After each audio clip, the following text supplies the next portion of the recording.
ಸಿದ್ಧ್ಯಂತಿ ಚ ಮನೋರಥಾಃ. ಶ್ರೀ ಗುರುಭ್ಯೋ ನಮಃ.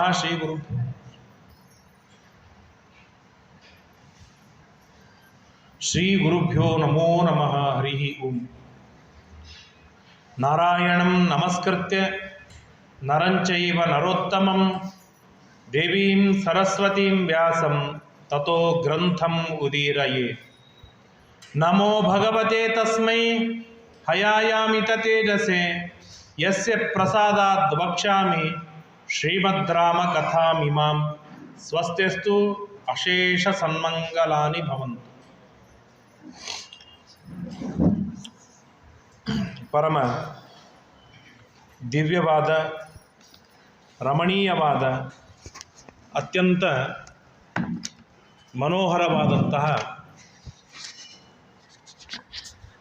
ರಾಮ ನಾಮ ಸ್ಮರಣೆಯನ್ನು ಕೊಂಡಾಡುವಂತಹ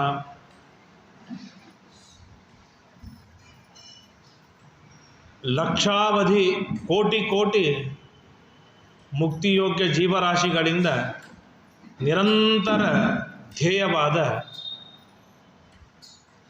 ರಾಮಾಯಣದ ಅಧ್ಯಯನದಿಂದಲೇ ಕೋಟ್ಯಾವಧಿ ಜನರು ಅಪರೋಕ್ಷ ಜ್ಞಾನಾದಿಗಳನ್ನು ಪಡೆದು ಮೋಕ್ಷವನ್ನು ಪಡೆದಂತಹ ಗ್ರಂಥ ಸಾಮ್ರಾಟ್ ಆದ ಆದಿ ಕಾವ್ಯವಾದ ಶ್ರೀಮದ್ ರಾಮಾಯಣ ಗ್ರಂಥವನ್ನು ನಾವು ನೀವೆಲ್ಲ ವಿಶೇಷವಾದ ಶ್ರದ್ಧೆ,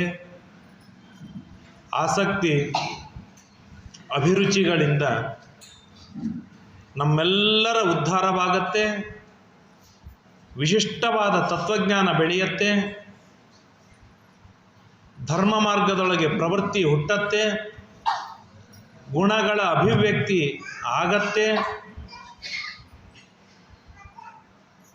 ನಾನಾ ದೇವತೆಗಳ ಹನುಮಂತ ದೇವರ ದಿವ್ಯ ಅನುಗ್ರಹ ಆಗಿಯೇ ತೀರತ್ತೆ, ರಾಮದೇವರಿಗೆ ಪರಮ ಪ್ರೀತಿಯಾಗತ್ತೆ ಎನ್ನುವ ನಿಟ್ಟಿನೊಳಗೆ ಶ್ರೀಮದ್ ರಾಮಾಯಣ ಗ್ರಂಥವನ್ನು ಕೇಳ್ತಾ ಇದ್ದೇವೆ. ಸಂಪೂರ್ಣ ವರ್ಷದಲ್ಲಿ ನಡೆದ ರಾಮಾಯಣ ಗ್ರಂಥದ ಕೊನೆಯ ದಿನ ಮಂಗಳ ಆಗ್ತಾ ಇದೆ. ರಾಮಾಯಣದ ಮಂಗಳ ಅಂತಂದರೆ ಇವತ್ತಿಗೆ ರಾಮಾಯಣವನ್ನು ಕೇಳೋದು ನಿಲ್ಲಿಸಬೇಕು ಅಂತ ದಯಮಾಡಿ ಸರ್ವಥಾ ಯಾರೂ ತಿಳಿಯಬಾರ್ದು. ಇಷ್ಟು ದಿನ ಕೇಳಿದ್ದಕ್ಕಾಗಿ ರಾಮಾಯಣದಲ್ಲಿ ಅಭಿರುಚಿ ಹುಟ್ಟಿದೆ. ಅದಕ್ಕಾಗಿ ಇನ್ನೂ ಹೆಚ್ಚಿನ ರಾಮಾಯಣವನ್ನು ತಿಳಿದುಕೊಳ್ಳಬೇಕು. ರಾಮಾಯಣದ ಅಧ್ಯಯನಕ್ಕೆ ಇದೊಂದು ಮಂಗಳ ಮೂಲ ಸ್ರೋತಸ್ಸು ಎಂಬುದಾಗಿ ಭಾವಿಸಿ ಎಷ್ಟು ಸಾಧ್ಯವಿದೆ ರಾಮದೇವರ ಮಹಿಮೆಗಳನ್ನು ಕೇಳುವ, ತಿಳಿಯುವ ಪುಟ್ಟ ಪ್ರಯತ್ನವನ್ನು ಮಾಡೋಣ. ರಾಮದೇವರು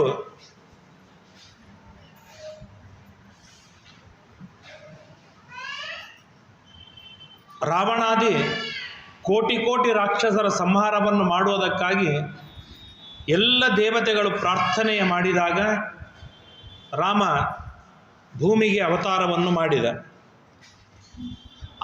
ಅವರು ಮಾಡಿದ ಪ್ರಾರ್ಥನೆ ಮತ್ತಿನ್ಯಾವುದೂ ಅಲ್ಲ, ನಾವು ನೀವೆಲ್ಲ ನಿತ್ಯ ಪಾರಾಯಣದಲ್ಲಿ ಇಟ್ಟುಕೊಂಡ ದೇವರ ಪೂಜೆಯಲ್ಲಿ ನಿತ್ಯ ಬಳಸುವಂತಹ ಸರ್ವೋತ್ತಮ ಮಂತ್ರವಾದ ಪುರುಷ ಸೂಕ್ತದ ಪಾರಾಯಣ.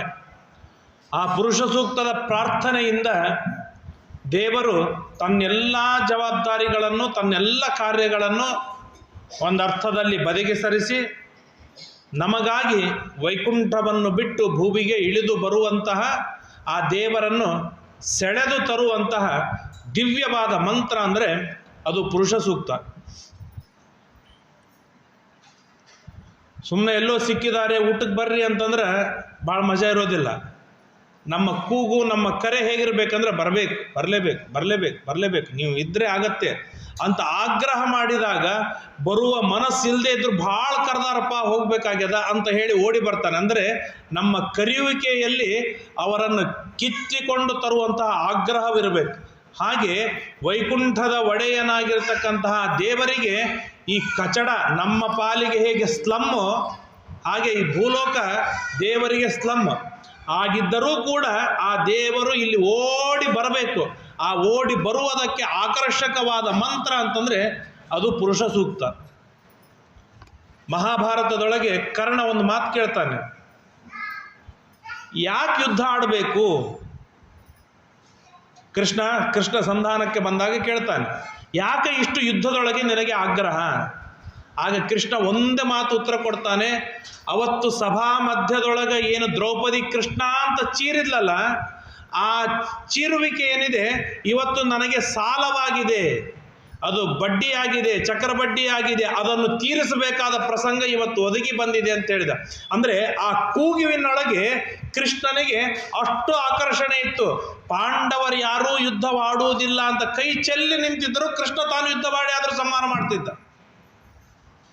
ಹಾಗೆ ಆ ದೇವರನ್ನು ಸೆಳೆದು ತರುವ, ಕೂಗಿ ನಮ್ಮ ಬಳಿಗೆ ಕರೆದುಕೊಂಡು ಬರುವಂತಹ ದಿವ್ಯವಾಗಿರ್ತಕ್ಕಂಥ ಮಂತ್ರ ಪುರುಷ ಸೂಕ್ತ.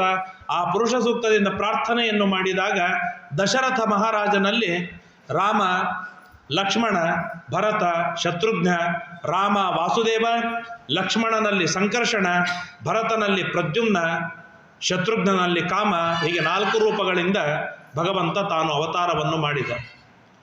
8 ವರ್ಷಕ್ಕೆ ಪಿತೃವಾಕ್ಯವ ಪರಿಪಾಲನೆಯನ್ನು ಮಾಡುವುದಕ್ಕಾಗಿ ವಿಶ್ವಾಮಿತ್ರರ ಬಳಿ ಹೋಗಿ ಮಹಾಘೋರರಾದ ದೈತ್ಯರನ್ನು ಸಂಹಾರವನ್ನು ಮಾಡಿ, ಮಾರೀಚನಿಗೆ ಒಂದು ಬಾಣ ಬಿಟ್ಟರೆ ಉತ್ತರ ಪ್ರದೇಶದಲ್ಲಿ ಇದ್ದರು, ಅಲ್ಲಿಂದ ಬಾಣ ಬಿಟ್ಟರೆ ಆ ಮಾರೀಚ ಹೋಗಿ ಬಿದ್ದದ್ದು ಎಲ್ಲಿ? ದಕ್ಷಿಣದ ಸಮುದ್ರಕ್ಕೆ, ಗೋಕರ್ಣಕ್ಕೆ. ಅಂದರೆ ಆ 8 ವರ್ಷದ ರಾಮನ ಬಾಣದೊಳಗೆ ಅಷ್ಟು ಶಕ್ತಿ ಇತ್ತು. ಅಂತಹ ಬಲಾಢ್ಯನಾಗಿರ್ತಕ್ಕಂಥ ರಾಮ ಖರದೂಷಣ ಮುಂತಾದ ಅನೇಕ ರಾಕ್ಷಸರನ್ನು ಸಂಹಾರವನ್ನು ಮಾಡಿ ಮಿಥಿಲಾ ಪಟ್ಟಣಕ್ಕೆ ಹೋಗಿ, ಅಲ್ಲಿ ಜನಕ ದೇಶಕ್ಕೆ ಹೋಗಿ ಅಲ್ಲಿ ಜಾನಕಿಯನ್ನು ವಿವಾಹವನ್ನು ಮಾಡಿ ಬಂದ. ಬರುವಾಗ ಅಹಲ್ಯೆಯನ್ನು ಉದ್ಧಾರವನ್ನು ಮಾಡಿ ಬಂದ. ಕಲ್ಲಿನಂತೆ ಮನಸ್ಸಿರುವ ಅಥವಾ ಯಾರ ಉಪದೇಶವು ನಾಟದೇ ಇರುವ ಕಲ್ಲಿನಂತೆ ಇರುವ ನಮಗೆ ಉದ್ಧಾರವನ್ನು ಮಾಡುವುದಕ್ಕೆ ರಾಮನ ಒಂದು ಕಣ್ಣೋಟವೂ ಕೂಡ ಅನಿವಾರ್ಯ. ಇದನ್ನು ತೋರಿಸಿಕೊಟ್ಟ. ಸೀತೆಯನ್ನು ಮದುವೆಯಾಗಿ ಬಂದ ಮೇಲೆ ಪರಶುರಾಮ ದೇವರು ಎದುರಿಗೆ ಬಂದರು. ಆಗ ನಾನು ಪರಶುರಾಮ ಇಬ್ಬರು ಒಂದೇ, ನಾನು ದೇವರೇ ಇದ್ದೇನೆ ಅಂತ ತೋರಿಸಿಕೊಟ್ಟು ಪರಶುರಾಮ ದೇವರನ್ನು ಸೋಲಿಸಿದಂತೆ ಮಾಡಿ ಭಾರೀ ದಿವ್ಯವಾದ ಆಲಿಂಗನವನ್ನು ಮಾಡಿಕೊಂಡು ಅಲ್ಲಿ ಎಲ್ಲ ಮನುಷ್ಯರಿಗೆ ತಿಳಿಸಿಕೊಟ್ಟ, ನಾನು ಪರಶುರಾಮ ದೇವರೇ, ನಾನು ನಾರಾಯಣನೇ ಅಂತ ತಿಳಿಸಿಕೊಟ್ಟು ಮನೆಗೆ ಬಂದ. ಮನೆಗೆ ಬಂದು ರಾಮ ಹುಟ್ಟಿದ್ದು ಚೈತ್ರ ಮಾಸ ನವಮಿ. ಅದಾದ ಮೇಲೆ ಸರಿಯಾಗಿ ಚೈತ್ರ ತಿರುಗಿ 14ನೇ ವರ್ಷದ ಚೈತ್ರ ಮಾಸ ತಿರುಗಿ ಬಂದಾಗ ಅವನಿಗೆ ಪಟ್ಟವನ್ನು ಕಟ್ಟಬೇಕು ಅಂತ ಪ್ರಯತ್ನವನ್ನು ಮಾಡಿದ. ಇನ್ನು ನಾಳೆ ಬೆಳಿಗ್ಗೆ 6 ಗಂಟೆಗೆ ಯೌವರಾಜ್ಯ ಪಟ್ಟಾಭಿಷೇಕ. ಹಿಂದಿನ ದಿನದ ರಾತ್ರಿ 2 ಗಂಟೆಗೆ ಆ ಕೈಕೇಯಿ ಮಂಥರೆಯ ಮಾತು ಕೇಳಿದ ಕೈಕೇಯಿ ಏನೂ ಬಿಡೆ ಇಲ್ಲದೆ ಸಂಕೋಚವನ್ನು ಮಾಡಿಕೊಳ್ಳದೆ ರಾಮನನ್ನು ಒಣಕ್ಕೆ ಕಟ್ಟಿದಳು.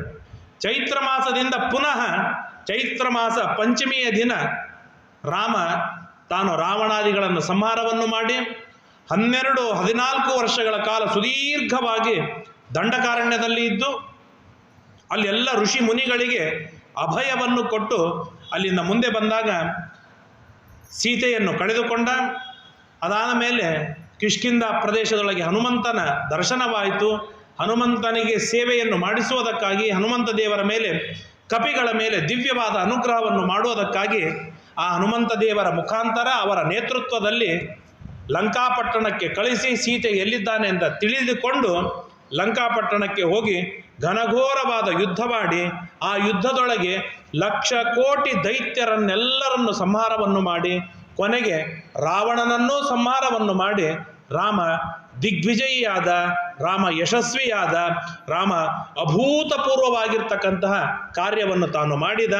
ಆಗ ಸಂತುಷ್ಟನಾಗಿರ್ತಕ್ಕಂಥ ವಿಭೀಷಣ ರಾಮನಿಗೆ ತನ್ನ ಅಣ್ಣ ಬಲಾತ್ಕಾರದಿಂದ ಸಂಪಾದನೆಯನ್ನು ಮಾಡಿಕೊಂಡು ಬಂದ ತನ್ನ ಇನ್ನೊಬ್ಬ ಅಣ್ಣನದೇ ಆದ ಪುಷ್ಪಕ ವಿಮಾನವನ್ನು ರಾಮನಿಗೆ ಸಮರ್ಪಣೆಯನ್ನು ಮಾಡಿದ.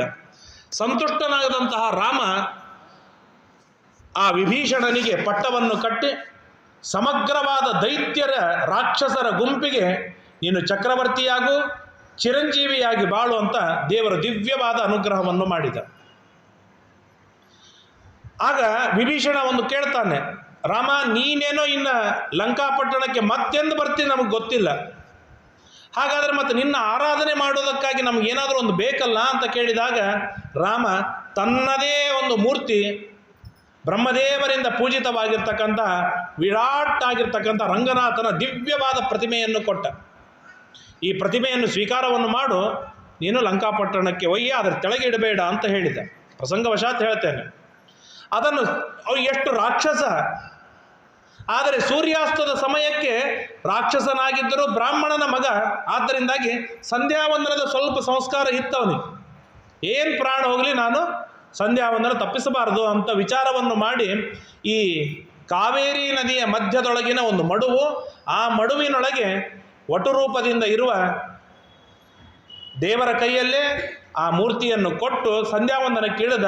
ಆ ಮೂರ್ತಿಯನ್ನು ಅಲ್ಲೇ ತೆಳಗೆ ಇಟ್ಟ. ಆ ಮೂರ್ತಿ ಗಟ್ಟಿಯಾಗಿ ನಿಂತಿತು. ಇವತ್ತಿಗೂ ಕೂಡ ರಂಗನಾಥನ ಪ್ರತಿಮೆ ನಮ್ಮ ದರ್ಶನಕ್ಕಾಗಿ ಇದೆ. ಅಲ್ಲಿ ಇವತ್ತಿಗೂ ವಿಭೀಷಣ ಬಂದು ತಾನು ಪೂಜೆಯನ್ನು ಮಾಡಿಕೊಂಡು ಹೋಗ್ತಾನೆ ಎಂಬುದಾಗಿ ಕೇಳ್ತೇವೆ. ಇದು ರಾಮದೇವರು ರಾಮಾಯಣವನ್ನು ಕೊಟ್ಟು ಒಂದು ಅನುಗ್ರಹವನ್ನು ಮಾಡಿದ್ದು ಒಂದಾದರೆ, ತನ್ನ ಪ್ರತಿಮೆಯನ್ನು ನಮ್ಮ ಭಾರತ ಪಟ್ಟಣದಲ್ಲೇನೇ ಇರಿಸುವಂತೆ ಮಾಡಿ ನಮಗೆ ದಿವ್ಯವಾದ ಅನುಗ್ರಹವನ್ನು ಮಾಡಿಕೊಟ್ಟಿದ್ದಾನೆ ರಾಮ. ಇಂತಹ ರಾಮ ಪುಷ್ಪಕ ವಿಮಾನವನ್ನು ಏರಿ ಅಯೋಧ್ಯ ಪಟ್ಟಣಕ್ಕೆ ಹೊರಟಿದ್ದಾನೆ. ಎಂದು ಅಂತಂದರೆ ಚೈತ್ರ ಮಾಸ ಶುಕ್ಲ ಪಕ್ಷ ಚತುರ್ಥಿ ದಿನ. ಇವತ್ತೆಲ್ಲ ಒಂದು ವ್ರತ ಇದೆ, ಹೊರಗೆಲ್ಲ ಕೇಳ್ತೇವೆ.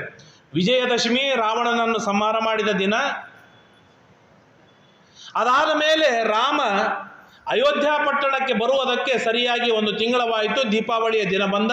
ಅವತ್ತು ದೀಪಾವಳಿ ಹಬ್ಬದ ಆಚರಣೆಯನ್ನು ಮಾಡಿದಾರು ಎಂಬುದಾಗಿ ನಾವು ಕೇಳ್ತೇವೆ. ಅದು ನಮಗೆ ಸಿಕ್ಕು ಬರೋದಿಲ್ಲ. ಆದರೆ ರಾಮ ವನಕ್ಕೆ ಹೋಗಿದ್ದು ಮಾತ್ರ ಚೈತ್ರ ಮಾಸ. ಅದು ಸ್ಪಷ್ಟವಾಗಿ ವಾಲ್ಮೀಕಿ ಋಷಿಗಳು ಹೇಳ್ತಾರೆ. ಅಂದಮೇಲೆ ಚೈತ್ರ ಮಾಸದಲ್ಲಿ ಹೋಗಿದ್ದಾನೆ ಅಂದಮೇಲೆ 14 ವರ್ಷವಾಗೋದು ಸರಿಯಾಗಿ ಚೈತ್ರ ಮಾಸಕ್ಕೆ ಆಗುತ್ತೆ. ಇಲ್ಲ ಸ್ವಲ್ಪ ದಿನ ಮುಂಚೆ ಬಂದಿದ್ದಾನೆ, ಆಶ್ವಿನ ಮಾಸಕ್ಕೆ ಬಂದಾನಂತ ಹೇಳಿದ್ರೆ ಏನು ಗಂಟು ಹೋಗೋದಿದೆ. ಕಾರ್ತಿಕ ಮಾಸಕ್ಕೆ ಬಂದಾನೆ ಅಂತಂದರೆ ಹೇಳಿದ್ರೆ ಏನು ಗಂಟು ಹೋಗೋದಿದೆ. ಒಂದು 5-6 ತಿಂಗಳು ಕಮ್ಮಿ ಆಗಿದೆಯಲ್ಲ ಅಂತಂದರೆ ಅದಕ್ಕೆ ಶ್ರೀಮದಾಚಾರ್ಯ ಹೇಳ್ತಾರೆ, ಗಂಟು ಹೋಗೋದಲ್ಲ, ದೊಡ್ಡ ಕೆಲಸವೇ ಆಗಿದೆ. ಏನು ಕೆಲಸ ಅಂತಂದರೆ ಹನುಮಂತ ದೇವರನ್ನು ರಾಮ ಕೊಟ್ಟು ಕಳಿಸ್ತಾನೆ. ಈಗಿಂದೀಗಲೇ ನೀನು ಹೋಗಿ ಭರತನಿಗೆ ಎಚ್ಚರಿಸು, ನಾನು ಬರ್ತಾ ಇದ್ದೇನೆ ಅಂತ ಹೇಳು. ಯಾಕೆ ಅಂತ ಕೇಳಿದರೆ, ವಿಭೀಷಣೇನಾರ್ಪಿತ ಮಾರುರೋಹ ಸಪುಷ್ಪಕಂ ತತ್ಸಹಿತ ಸ ವಾನರಃ ಪುರೀಂ ಜಗಾಮಾಶು ನಿಜಾಂ ಅಯೋಧ್ಯಾಂ ಪುರೋ ಹನುಮಂತ ಮಥೋನ್ಯ ಯೋಜಯತ ದದರ್ಶ ಚಾಸೋ ಭರತಂ ಹುತಾಶನಂ ಪ್ರವೇಷ್ಟು ಕಾಮಂ ಜಗದೀಶ್ವರಸ್ಯ. ಇವತ್ತು ರಾಮ ವನದಿಂದ ಹೋಗಿದ್ದಾನೆ. 14 ವರ್ಷವಾಯಿತು, ಬಂದಿಲ್ಲ. ಹಾಗಾದರೆ ನನ್ನ ಪ್ರತಿಜ್ಞೆ ಏನಿದೆ? 14ನೇ ವರ್ಷ ಮುಗಿದ ದಿನ ರಾಮ ಬರಲಿಲ್ಲ ಅಂತಾದರೆ ನಾನು ಅಗ್ನಿ ಪ್ರವೇಶವನ್ನು ಮಾಡ್ತೇನೆ ಅಂತ ಪ್ರತಿಜ್ಞೆಯನ್ನು ಮಾಡಿದ್ದ. ಹಾಗಾಗಿ ಅಗ್ನಿಕುಂಡವನ್ನು ನಿರ್ಮಾಣವನ್ನು ಮಾಡಿ ಪ್ರದಕ್ಷಿಣೆಯನ್ನು ಹಾಕಿ ಹುತಾಶನಂ ಪ್ರವೇಷ್ಟು ಕಾಮಂ, ಅಗ್ನಿಯನ್ನು ಪ್ರವೇಶ ಮಾಡುವುದಕ್ಕಾಗಿ ಸಿದ್ಧನಾಗಿದ್ದ ಭರತ. ಅಂದರೆ 14 ವರ್ಷ ಮುಗಿಯೋದಕ್ಕೆ ಕೆಲವು ದಿನಗಳಿದೆ ಅಂತಾಗಲಿ, ಅಥವಾ 14 ವರ್ಷ ಮುಗಿದು ಕೆಲವು ದಿನಗಳಾಯಿತು ಅಂತಾಗಲಿ, ಸರ್ವಥಾ ಅಲ್ಲ, ಸರಿಯಾದ ಸಮಯವಾಗಿತ್ತು. ಹಾಗಾಗಿ ಶೀಘ್ರದೊಳಗೆ ಹನುಮಂತನನ್ನು ಕೊಟ್ಟು ಕಳಿಸಿದ. ಆಗ ಹನುಮಂತ ಓಡಿ ಬಂದು ಅದರ್ಶನ ತಂ ವಿನಿವಾರ್ಯ ರಾಮಂ, ಭರತನ ಕೈ ಹಿಡಿದು ನಿಲ್ಲಿಸ್ತಾನೆ. ಭರತನಿಗೆ ಗಾಬರಿ ಆಗತ್ತೆ. ಈ ಯಾವ ಮಂಗ್ಯ ನನ್ನ ಕೈ ಹಿಡಿಯೋದು? ಯಾರು ನೀನು? ಯಾರು? ನಾನಲ್ಲ, ನಾನು ರಾಮನ ದೂತ, ನಾನು ಹನುಮಂತ. ಆ ರಾಮ ಲಂಕಾಪಟ್ಟಣಕ್ಕೆ ಹೋಗಿ ಸಮಗ್ರವಾದ ವೃತ್ತಾಂತವನ್ನು ಹೇಳ್ತಾನೆ. ಲಂಕಾಪಟ್ಟಣಕ್ಕೆ ಹೋಗಿ ರಾವಣ ಕುಂಭಕರ್ಣಾದಿಗಳನ್ನು ಸಂಹಾರವನ್ನು ಮಾಡಿ ಸೀತೆಯನ್ನು ಕರೆದುಕೊಂಡು ಶೀಘ್ರದೊಳಗೆ ಬರುವವನಿದ್ದಾನೆ, ನೀನು ಪ್ರವೇಶವನ್ನು ಮಾಡಬೇಡ ಅಂತ ಹೇಳಿದರೆ ಅವನಿಗೆ ಏನು ಆನಂದ! ಭರತನಿಗೆ ಕುಣಿತಾನೆ, ಕುಪ್ಪಳಿಸ್ತಾನೆ. ಆ ನಂದಿ ಗ್ರಾಮದಿಂದಲೇ ಅನೌನ್ಸ್ ಮಾಡ್ತಾನೆ, ಸಮಗ್ರವಾದ ಅಯೋಧ್ಯ ಪಟ್ಟಣ ವೈಭವದಿಂದ ಶೃಂಗಾರವಾಗಬೇಕು, ನವ ವಧುವಿನಂತೆ ವೈಭವದಿಂದ ಶೃಂಗಾರವಾಗಬೇಕು. ಅಯೋಧ್ಯ ಪತಿ ಬರ್ತಾನೆ ಅಂದಮೇಲೆ ಒಡೆಯ ಬರ್ತಾ ಇದ್ದಾನೆ ಅಂದಮೇಲೆ ಹೆಂಡತಿಗೆ ಅಲಂಕಾರವಾಗಲೇಬೇಕು ಅಂತ ಹೇಳಿ ವೈಭವದಿಂದ ಅಲಂಕಾರವನ್ನು ಮಾಡುತ್ತಾರೆ. ಪ್ರತಿ ಮನೆ ಮನೆ ಮುಂದೆ ಅಲಂಕಾರವಾಗಿದೆ. ನಾನು ಮೊನ್ನೆ ತೋತಾದ್ರಿಗೆ ಜ್ಞಾನಸತ್ರಕ್ಕೆ ಹೋಗಿದ್ದೆ. ಅಲ್ಲಿ ಮಠದಿಂದ ತೋತಾದ್ರಿ ದೇವಸ್ಥಾನ ಒಂದು ಅರ್ಧ ಕಿಲೋಮೀಟರ್ ಇದೆ, 1 ಕಿಲೋಮೀಟರ್ ಇದೆ. ಆ 1 ಕಿಲೋಮೀಟರ್ ಅಕ್ಕಪಕ್ಕದೊಳಗೆ ಪ್ರತಿ ಮನೆ ಮುಂದೆ ಮಿನಿಮಮ್ 5 ಫೀಟಿನ ರಂಗೋಲಿಗಳು. ನಮ್ಮಲ್ಲಿ 5 ಇಂಚಿಂದು ಸಿಗೋದು ಬಹಳ ಕಷ್ಟ. ಅಷ್ಟು ಪೇಷನ್ಸು, ಅಷ್ಟು ತಾಳ್ಮೆ, ಅದು ಬೆಳಗ್ಗೆನೂ ಆಗಬೇಕು ಸಾಯಂಕಾಲವೂ ಆಗಬೇಕು. ಅಷ್ಟೆಲ್ಲ ತಳಿ ಹೊಡೆದು ರಂಗೋಲಿ ಹಾಕಿ ಸೂರ್ಯೋದಯ ಆಗೋದ್ರೊಳಗೇನೆ ಇಡೀ ಈ ಕಡೆಗೆ 5 ಫೀಟ್ ರಂಗೋಲಿ, ಈ ಕಡೆಗೆ 5 ಫೀಟ್ ರಂಗೋಲಿ, ಪೂರ್ಣ 2 ರಂಗೋಲಿ ಟಚ್ ಆಗಿರ್ಬೇಕು. ಇಡೀ ಓಣಿ ಹಾಗೆ. ಎಲ್ಲಿಗೆ ಅಂತಂದ್ರೆ ತೋತಾದ್ರಿ ದೇವಸ್ಥಾನದ ವರೆಗೆ, ಮಠದಿಂದ ಆರಂಭಿಸಿಕೊಂಡು ಹಾಗೆ ಆ ಕಡೆ ಎಲ್ಲ ದಿವ್ಯ. ನಾವು ದೀಪಾವಳಿ ಆ ಪ್ರಸಂಗದೊಳಗೆ ಮನೆಯೊಳಗೆ ದೀಪ ಹಚ್ಚಿದ್ರೆ ನಮ್ಮ ತಂದೆ ನಿಯಮೇನ ಪ್ರತಿ ದೀಪಾವಳಿ ಅಲ್ಲಿ ಆರತಿಗಿಂತ ಮಂಗಳಾರತಿ ನಮಗಾಗ್ತಿತ್ತು. ಏನು ಹಚ್ತೀರಿ 2 ದೀಪ 4 ದೀಪ? ಕಂಪೌಂಡ್ ತುಂಬಿರಬೇಕು, ಒಡ್ಡು ತುಂಬಿರಬೇಕು, ಮನೆಯೆಲ್ಲ ತುಂಬಿರಬೇಕು. ಉತ್ತರಕ್ಕೆ ಹೋಗಿ ನೋಡಿ ಅಲ್ಲಿ ದೀಪಾವಳಿ ಹೇಗಿರುತ್ತೆ ಅಂತೇಳಿ ಬೈದು ಅವ್ರು ಅಲ್ಲೆಲ್ಲ ಇದ್ದು ಬಂದವರು. ಹಾಗಾಗಿ ನಿಯಮೇನ ಹೇಳಬೇಕು. ಯಾಕೆ ಅಂತಂದರೆ ಅಷ್ಟೆಲ್ಲ ಅಜ್ಞಾನ ನಾಶವಿದೆ, ಅಷ್ಟೆಲ್ಲ ಒಳಿತಾಗತ್ತೆ. ಅದು ಎಲ್ಲ ಮಂಗಳ ದ್ರವ್ಯ. ಲಕ್ಷ್ಮೀದೇವಿ ಸೀತೆ ಬರುವುದಕ್ಕೆ, ರಾಮ ಬರುವುದಕ್ಕೆ ಅದೊಂದು ದಿವ್ಯವಾದ ಮಾರ್ಗವಾಗತ್ತೆ. ಆದ್ದರಿಂದಾಗಿ ಅಷ್ಟು ಚೆನ್ನಾಗಿ ಶೃಂಗಾರವನ್ನು ಮಾಡೋದು. ಎಲ್ಲ ಕಡೆಗೆ ಶೃಂಗಾರವನ್ನು ಮಾಡಿದ್ದಾರೆ. ಸುಮಂತ್ರ ಮೊದಲಾಗಿರ್ತಕ್ಕಂತಹ ಮಂತ್ರಿಗಳು ಸಿದ್ಧರಾಗಿದ್ದಾರೆ. ವಸಿಷ್ಠ ಮೊದಲಾಗಿರ್ತಕ್ಕಂತಹ ಋಷಿಗಳು ಅಲ್ಲಿ ತಯಾರಾಗಿದ್ದಾರೆ. ಹೀಗೆ ಶುತ್ವಾತು ಪರಮಾನಂದಂ ಭರತ ಸತ್ಯ ವಿಕ್ರಮ. ಆಗ ರಾಮನ ಎಲ್ಲ ಪರಾಕ್ರಮವನ್ನು ನೋಡಿ ಭರತನಿಗೆ ಆನಂದವೇ ಆನಂದವಾಗಿದೆ. ಆಗಿಂದಾಗಲೇ 10,000 ಆನೆಗಳನ್ನು ಸಿದ್ಧ ಮಾಡಿಸ್ತಾನೆ ರಾಮನ ಸ್ವಾಗತಕ್ಕಾಗಿ. 64,000 ಕುದುರೆಗಳನ್ನು ಸಿದ್ಧ ಮಾಡ್ತಾನೆ. ಲಕ್ಷ ಜನ ಪದಾತಿಗಳು ರಾಮನ ಸ್ವಾಗತಕ್ಕಾಗಿ ನಿಂತಿದ್ದಾರೆ. ಎಲ್ಲಿ ನೋಡಿದಲ್ಲಿ ಶೃಂಗಾರವಾಗಿದೆ, ಎಲ್ಲಿ ನೋಡಿದಲ್ಲಿ ವೈಭವವೇ ವೈಭವ. ಲಕ್ಷ ಜನ ಶ್ವೇತ ಛತ್ರವನ್ನು ಹಿಡಿದುಕೊಂಡು ನಿಂತಿದ್ದಾರೆ ರಾಮನ ಸ್ವಾಗತಕ್ಕಾಗಿ. ಚಾಮರ ಹಿಡಿದಿದ್ದಾರೆ, ಛತ್ರ ಹಿಡಿದಿದ್ದಾರೆ, ಎಲ್ಲ ಆಭರಣಗಳನ್ನು ಹಿಡಿದುಕೊಂಡು ಸಿದ್ಧರಾಗಿ ನಿಂತಿದ್ದಾನೆ. ರಾಮ ಬರ್ತಾನೆ ಅಂತ ಹೇಳಿ ಸಣ್ಣ ಮಕ್ಕಳು 14 ವರ್ಷದ ತರುವಾಯದೊಳಗೆ ಹುಟ್ಟಿದ, ಅಂದ್ರೆ 13 ವರ್ಷದ ಹಿಂದೆ ಹುಟ್ಟಿದ ಏನೆಲ್ಲ ಹುಡುಗರಿದ್ದಾರೆ ಅವರಿಗೆಲ್ಲ ಹೇಳಿಕೊಡ್ತಾ ಇದ್ದಾರೆ. ನಿಮ್ಗೇನು ಗೊತ್ತೋ, ನಮ್ಮ ರಾಮ ಬರ್ತಾನೆ ಅಂತ ಹೇಳಂದು. ಅಲ್ಲಿ 6-8 ತಿಂಗಳದ ಬಾಲಕರಿಂದ ಹಿಡಿದುಕೊಂಡು 10,000 ವರ್ಷದ ಮುದಿಯರ ತನಕ ಎಲ್ಲರೂ ರೋಡಿನ ಮೇಲೆ ನಿಂತಿದ್ದಾರೆ. ಒಬ್ಬರು ಬೇಸರದಿಂದ ಮನೆಯೊಳಗೆ ಕೂತಿಲ್ಲ. ಬರಲಿ ರಾಮ, ಆಮೇಲೆ ನಾವು ಬರ್ತೀವಿ ರೋಡ್ ಮೇಲೆ, ಆಮೇಲೆ ನಾವು ಪುಷ್ಪ ಹಾಕ್ತೀವಿ ಅಂತ ಹೇಳುವವರು ಒಬ್ಬರಿಲ್ಲ. ರಾಮ ಬರ್ತಾನೆ ಅಂತಂದ್ಮೇಲೆ ಯಾರಿಗೆ ಸಾಧ್ಯವಿದೆ? ಹಾದಿ ಮಾರ್ಗ ಮಧ್ಯದಲ್ಲಿ ನಿಂತಿದ್ದಾರೆ, ಕಾಂಪೌಂಡ್ ಮೇಲೆ ನಿಂತಿದ್ದಾರೆ, ಮೇಲೆ ಏನಂತಾರೆ ವರಾಂಡದೊಳಗೆ ನಿಂತಿದ್ದಾರೆ, ಟೆರಸ್ ಮೇಲೆ ನಿಂತಿದ್ದಾರೆ. ಎಲ್ಲಿ ನೋಡಿದಲ್ಲಿ ರಾಮಮಯ. ಈ ಪ್ರಸಂಗಗಳನ್ನು ಕೇಳೇನೆ ದಾಸರು ಹಾಡು ಮಾಡಿದ್ರೇನೋ. ಅಲ್ಲಿ ನೋಡಲು ರಾಮ, ಇಲ್ಲಿ ನೋಡಲು ರಾಮ, ಎಲ್ಲೆಲ್ಲಿ ನೋಡಿದರು ಅಲ್ಲಿ ಶ್ರೀರಾಮ ಎಂಬುದಾಗಿ ಹೇಳಿದಾಗ ಎಲ್ಲಿ ನೋಡಿದಲ್ಲಿ ರಾಮಮಯವಾಗಿದೆ ಜಗತ್ತು. ಹಾಗೆ ಆ ರಾಮನ ಸ್ವಾಗತಕ್ಕಾಗಿ ನಿಂತಿದ್ದಾನೆ. ಅಷ್ಟು ಆನಂದ ಆ ಭರತ ರಾಜನಿಗೆ. ಹಾಗಾಗಿ ಭರತ ಅಷ್ಟೆಲ್ಲ ವೈಭವದಿಂದ ಸಿದ್ಧವಾಗಿ ನಿಂತಿದ್ದಾನೆ. ಸಿದ್ಧವಾಗಿ ನಿಂತಾಗ ರಾಮ ಪುಷ್ಪಕ ವಿಮಾನದ ಮೇಲೆ ಬರ್ತಾ ಇರುವಾಗ ಎಲ್ಲಿ ನೋಡಿದಲ್ಲಿ ಏಕಕಾಲಕ್ಕೆ ದುಂದುಬಿನಾದ ಘೋಷಗಳನ್ನು ಮಾಡ್ತಾ ಇದ್ದಾರೆ. ದಿವ್ಯವಾದ ಚಂದ್ರ ಪ್ರಕಾಶವಾದ ಚಂದ್ರನೇ ಬರ್ತಾ ಇದ್ದಾನೋ ಏನು, ಎಲ್ಲರಿಗೂ ಆಶ್ಚರ್ಯ. ಬೆಳಗಿನ ಜಾವ ಚಂದ್ರ ಎಲ್ಲಿ ಬರಬೇಕು ಅಂತ ಆಶ್ಚರ್ಯದಿಂದ ನೋಡ್ತಾ ಇದ್ದಾರೆ. ಅಂತ ದಿವ್ಯವಾಗಿರ್ತಕ್ಕಂತಹ ಪ್ರಕಾಶ, ಆ ಪ್ರಕಾಶದಿಂದ ಕೂಡಿರತಕ್ಕಂಥ ರಾಮ, ಆ ರಾಮನ ಪುಷ್ಪಕ ವಿಮಾನ. ಆ ಪುಷ್ಪಕ ವಿಮಾನದಲ್ಲಿ ಎಷ್ಟು ಜನ? ಮೊನ್ನೆ ಬಂತು, ಕೇವಲ ಸತ್ತು ಹೋದ ಕಪಿಗಳೇ 45 ಕೋಟಿ 60 ಕೋಟಿ ಕಪಿಗಳಿದ್ರು ಅಂತಂದ್ರೆ ಬದುಕಿದ ಕಪಿಗಳು ಎಷ್ಟಿದ್ರು ಅವ್ರನ್ನೆಲ್ಲರನ್ನೂ ಬದುಕಿಸಿದ್ದ ರಾಮ. ಅಷ್ಟೆಲ್ಲ ಕಪಿಗಳೂ ಕೂಡ ಹನುಮಂತ ದೇವರೊಬ್ಬರನ್ನು ಬಿಟ್ಟು ಉಳಿದೆಲ್ಲ ಕಪಿಗಳು ಆ ಪುಷ್ಪಕ ವಿಮಾನದಲ್ಲಿದ್ದಾರೆ. ಹನುಮಂತ ದೇವರು ಮೊದಲಿಗೆ ಬಂದದ್ದಕ್ಕಾಗಿಲ್ಲ. ಹಾಗೆ ಅವರೆಲ್ಲರಿಂದ ಸಹಿತರಾಗಿ ಬರ್ತಾ ಇರುವಾಗ ಭರತ, ಶತ್ರುಘ್ನ, ಕೌಸಲ್ಯ, ಸುಮಿತ್ರ, ಕೈಕೇಯಿ ಇವರೆಲ್ಲರೂ ಮುಂದೆ ಬಂದು ರಾಮನನ್ನು ಸ್ವಾಗತ ಮಾಡ್ತಾ ಇದ್ದಾರೆ. ಸ್ವಾಗತ ಮಾಡಿದ ಕೂಡಲೇ ಭರತನಿಂದ ಬಂದ ಮೊಟ್ಟ ಮೊದಲನೇ ಮಾತು, ಪೂಜಿತಾ ಮಾಮಿಕಾ ಮಾತಾ ದತ್ತಂ ರಾಜ್ಯಮಿದಂ ಮಮ ತದ್ದದಾಮಿ ಪುನಸ್ತುಭ್ಯಂ ಯಥಾ ತ್ವಂ ಅದದಾ ಮಮ. ಹೇ ರಾಮ, ಅಣ್ಣ ಬಂದು ಬಹಳ ಸಂತೋಷವಾಯಿತು. ನನ್ನ ತಾಯಿ ನನಗೆ ಈ ಭೂಮಿಯನ್ನು ನನಗೆ ಕೊಟ್ಲು. ಹೇಗೆ ನನ್ನ ತಾಯಿ ಕೊಟ್ಲೋ ನೀನು ಹೇಗೆ ಅದಕ್ಕೆ ಅನುಮೋದನೆಯನ್ನು ಮಾಡಿದೆಯಲ್ಲ, ಆ ಭೂಮಿಯನ್ನು, ಆ ಸಮೃದ್ಧವಾದ ರಾಜ್ಯವನ್ನು ನಾನು ನಿನಗೆ ಕೊಡ್ತಾ ಇದ್ದೇನೆ. ಯಾರು ಹೇಳಬೇಕು ಹೀಗೆ? ಯಾರು ಹೇಳಬೇಕು ಹೀಗೆ? 14 ಮುಗಿದೋಯ್ತು, ಆಗಿ ಹೋಯ್ತು, ಇನ್ನೇನದ ಕೊಡೋದೇನದ? ಈಗಿನ ರೂಲು ಹಾಗೆ ಇದೆ ಸರ್ಕಾರದ್ದು. ಯಾರು 13 ವರ್ಷ 14 ವರ್ಷ ಇರ್ತಾರೆ ಅದು ಅವ್ರದ್ದೇ ಬನ್ನಿ. ಅದು ಇಲ್ಲೆಲ್ಲ ನಮ್ಗೆ ಕಾಣಿಸೋದಿಲ್ಲ ಹೆಚ್ಚಾಗಿ. ದೊಡ್ಡ ದೊಡ್ಡ ಊರಿನ ಮುಂಬೈ ಒಳಗೆ ನಾವು ಇವತ್ತಿಗೂ ನೋಡ್ತೇವೆ. 14-15 ವರ್ಷ ಮೇಲ್ಪಟ್ಟು ಬಾಡಿಗೆ ಯಾರಿದ್ದಾರೆ ಅವರು 80 ರೂಪಾಯಿ ಬಾಡಿಗೆ ಕೊಡ್ತಾನೆ ಇವತ್ತಿಗೂ ಇದ್ದಾರೆ. ಅವರು ಆ ಬಿಲ್ಡಿಂಗ್ ಎಂದು ಬೀಳಿಸ್ತಾರೆ ಆ ಜಾಗ ಅದು ಅವ್ರದೇ ಪಾಲಿಗೆ, ಅದು ಅವನು ಓನರ್ ತೆಗೆದುಕೊಳ್ಳೋದಿಲ್ಲ. ಅವನು ಬೀಳಿಸದೆ ಹಾಗೆ ಇಟ್ಕೋಬೇಕು.